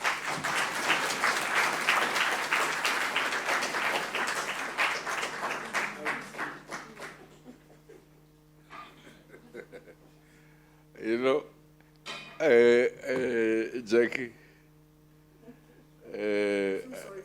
yeah, I mean, you know, we used to have something called University Bachelors Association, UBA. And you know, the behavior, I learned in my village that they say you can't be a crocodile elsewhere if you are a lizard in your own village. Thank you, Professor, for reminding us that no matter how big we are or we become elsewhere, as long as we are lizards in our own villages. And I learned as I listened to the eminent panel, first my brother Walter, Kuseni, Kasukwere, Advocate Tambu, Sipo, that I was told, Jackie, a proverb in a saying in Morocco, that let's be like trees that shed their leaves with each season but never change their roots. That it is important to have very deep roots. I also, as I reflected on the interventions by Advocate, by Dr. Janet Patrick, Tony, and Mtumwa, was reminded of the dangers of becoming 9,000 kilometers wide and 1 inch deep. Arthur, I must tell you this, when you say you must train your young people to be entrepreneurs, my brother Siposam Malunga and I used to work at the UN. We had some fancy big titles. On Youth Day, as I have been doing for the last 28 years, I brought young people together, and in the audience, one of the young people was talking about we don't have jobs for young people. So one of my colleagues in the UN, one of the senior economists, said, "You young people, why are you talking about jobs? You must be talking about entrepreneurship." Then the young man calmly says, "Sir, if this entrepreneurship works, why are you still in full-time employment?" I mean, that surely, why are you teaching entrepreneurship? Why are you not doing it? Why are you in the UN getting a paycheck? I think part of the problem is that we have the right words. I think what you were saying to us, Arthur, and what Hussein you say to us, we have to model that change. We have arrived at that generation where, for the most part, those who spoke today, we are the elders. Right? We're now the elders. It's a very frightening thing in our 50s and so on and so on. Tatenda, unfortunately, you've joined the elders, you and Tambu. Then the second thing is that there was a story, a true story actually. A governor in Nigeria had stolen 50 million naira, Jackie, and hid it in the house. So the police or the crimes unit went, found money, and this guy insisted on defending himself. He didn't want a lawyer. So the lawyers, and you know, I'm sorry, Advocate, you know, the pomp and ceremony with which the legal fraternity conducts itself in saying simple things like you stole. You know, they'll cite a verse, a chapter, just to simply say, natif, or you stole, right? So the lawyers, the prosecution led a very solid case. And this guy was asked to defend himself. So he asked the chief prosecutor, now, Mr. Prosecutor, you dare say I stole government money? The prosecutor says, yes, of course, you know you did. I said, Mr. Prosecutor, where did you find this money? So he says, we found it at your house. He says, what is the place where you find the money? He says, Governor's Mansion. So I said, Mr. Prosecutor, who owns Governor's Mansion? He says, of course, the federal government. He said, Mr. Prosecutor, what is wrong with finding government money in government house? So you have to understand that when you start talking about definitions of things, it gets very complex. Yeah? And obviously, Kasukwere and my Mzukuru will know some comrades who came from the war. And one of those comrades, a relation of mine, who's prominent. I don't want to violate the Patriots' Bill. People used to live in small houses, Jackie, before I call you. And he had built a massive house. Massive house. So the comrades came. You remember there was a leadership code. You couldn't own more than 50 acres of land. That guy had a massive house. So the comrades came and said, but comrade, you have a 50-acre house. He says, no. You see what we have to do. Because it's unsafe when the comrades leave after meetings and they have to travel at night. We've built a big house, a big enough house so that the comrade can sleep over. So primitive accumulation amongst the nationalist elite was always defended, not as a form of creating wealth or transformation or shared economy, but as some benign thing. I think people were so guilty to say we are making money for the sake of becoming wealthy. They always had to excuse the wealth and the primitive accumulation. So even in Harare now, a guy who buys a Lamborghini and becomes a Mbinga excuses it as some form, it has something to do with the revolution, with fighting against sanctions. I said, these are good sanctions if you need a Bugatti to fight them. And then the last story I'll tell you is about power cuts. I saw Trevor. Trevor, I saw you. So, you know, in Zimbabwe, they used to have these power cuts where the guys would come and disconnect power from the top. Huh? Do you remember those days, Kasukwe? They would disconnect. They would go up the pole to disconnect. So there was a guy who had a hacksaw. So these guys had come to disconnect power in the local area. So he went up to go and disconnect Mtungwa. So one local bouncer came with a hacksaw and said, Bambo, oh, if you cut, I cut. And remember how tall those poles are. So the guy who was at the top started bleeding. He says, no, you can't do that. He says, and you can't do that too. And I think that's what Arthur says in the book about balancing out the power of the people and the assumed power of the elite. They want to cut, you have to say, if you cut, we cut. And the occasion to do the cut is coming very soon. I'm not sure elections will solve the system issues, because even Jacqueline, who's an institution, and you know, in doing the introductions, I have to be very careful because I have never really called you Jackie Mutambara. But today I must do so because I think my friendship with Arthur has to be maintained. Because Jackie's doctorate was before Arthur, and this attempt to appropriate Jackie is unbelievable. But I think that in order, what God has joined, let no book launch separate. I was at their wedding,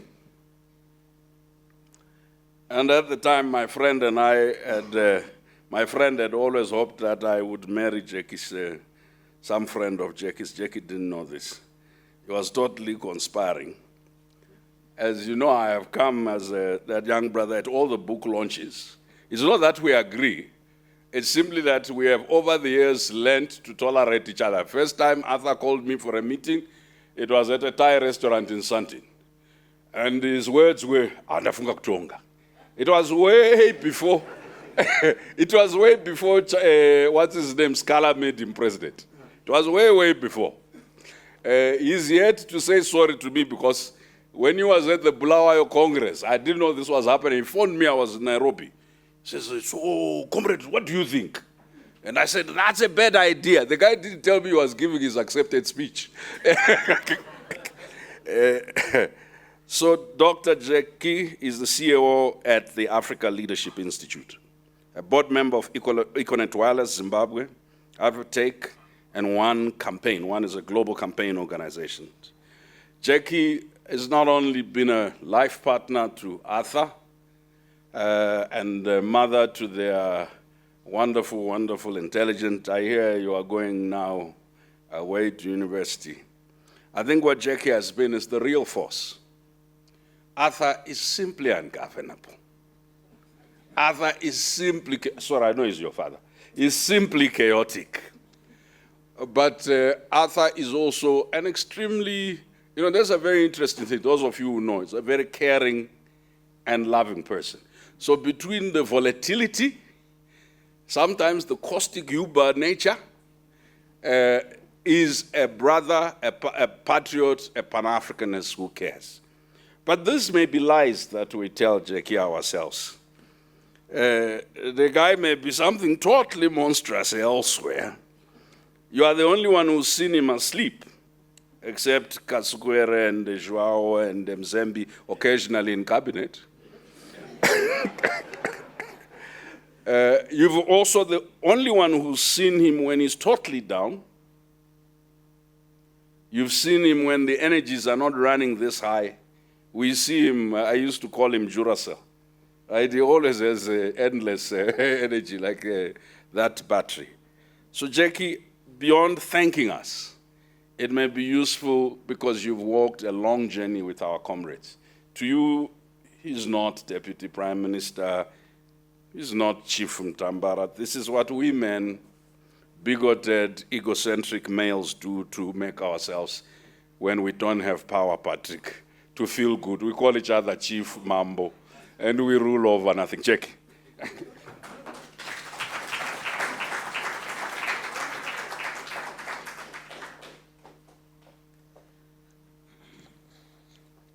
Good evening. Sorry, I'm just so relieved that there was a Q&A session between me and Mr. Mawere because he's a very hard act to follow. So the whole time he was talking, I was like, oh my gosh, what am I going to say after this? So thank you for the Q&A between us. So as we reach the end of our program, I'd like to thank our speakers and Brian for chairing this so expertly and in a fun way, as you always do. I'd also like to thank you all for coming through tonight and supporting this third launch of the trilogy. I actually remember when this idea was first discussed, the idea of writing 3 books. There was a lot of discouragement as well from friends who just thought it was crazy. Like, why do you need 3 books? You know, Churchill has probably got 1 book. Chairman Mao has got 1 book. Why does Arthur Mutambara need 3 books? You know, but I think from tonight you've realized that we're dealing with a larger-than-life character who needs 3 books. So thank you for coming through. It seemed an impossible idea. It seemed very ambitious, so it's really hard for me to believe that we've actually reached the end of the trilogy. I had the very important but challenging role of being the editor. And I say challenging because I'm also a natural diplomat, so you can see our personalities. That's where the challenge is. So I would also be trying to tone down the language, and Arthur would be upping the ante. Then you go on to track changes. You're like, no, you don't need to call them minions. You can just call them representatives. And minions comes back in, you know. So it's a constant tug of war. I never win, so I gave up, you know. So you know, I can't moderate the language to that extent, but that was always the fight in the editing. It is a very vast book. It's very expansive in terms of the issues that it deals with and the time frame that it covers. So everything from the GNU to the constitutional changes to the AFCFTA, which is currently ongoing, to regional integration issues, to ChatGPT, to artificial intelligence. So it's very wide and varied. And I think part of the reason why it's so wide and varied is because he writes on issues as they happen. So it's quite a unique way of writing a biography because I think traditionally they're written retrospectively. So as he mentioned, it's very modular. So each chapter expresses a thought in its entirety. So you can pick up any chapter, there's no continuation. Each one is a standalone idea. So, but the key message is, I think, beyond what is contained in the book, I think the most important message is that we need to document our stories. So we started off with, Brian said, I was brought up on an oral tradition, and I think as Africans, oral tradition is what distinguishes us from other cultures, but I really don't think it's something to be proud of, not in 2023. We can't rely on oral traditions because you know what happens. Your grandfather tells the story, it's passed down, it gets watered down, it gets butchered, it gets edited, it changes along the way. Right? So I think when you know better, you do better. So I'd like to believe all of us in this room know better. So we should do better. So I'm challenging you all tonight to begin to write your stories, to begin to put your perspectives on paper. It doesn't matter how well it gets sold or whether it doesn't sell, whether it sells or not, but the important thing is that it's written down for posterity and for future generations. Thank you very much. Thank you.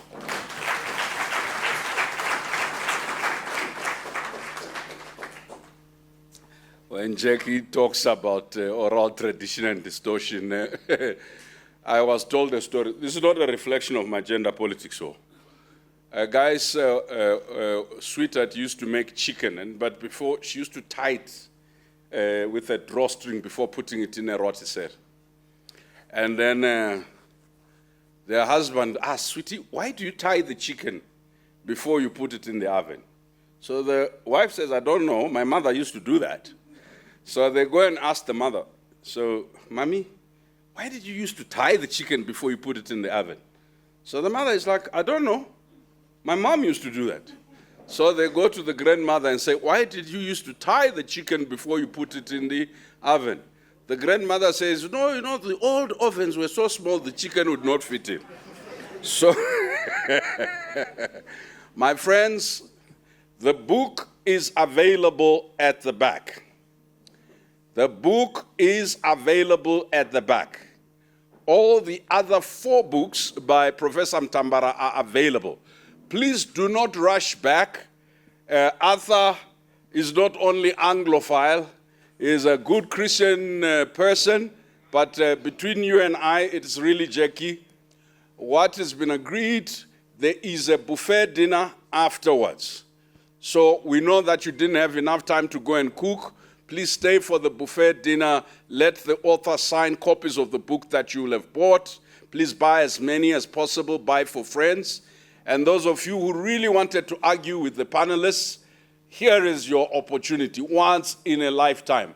And please, afterwards, be like that woman who wrote a book, Dinner with Mugabe, after spending a few moments with Mugabe, right? And Joao, Patrick, and SK, shame on you. This woman had less than an hour with the late Mugabe, wrote a book, Dinner with Mugabe. So, my friends, please take Tyson, and then you can say Dinner with Kasukwere, a best-selling book. Buy the book, and let's go. Thank you for coming. God bless you.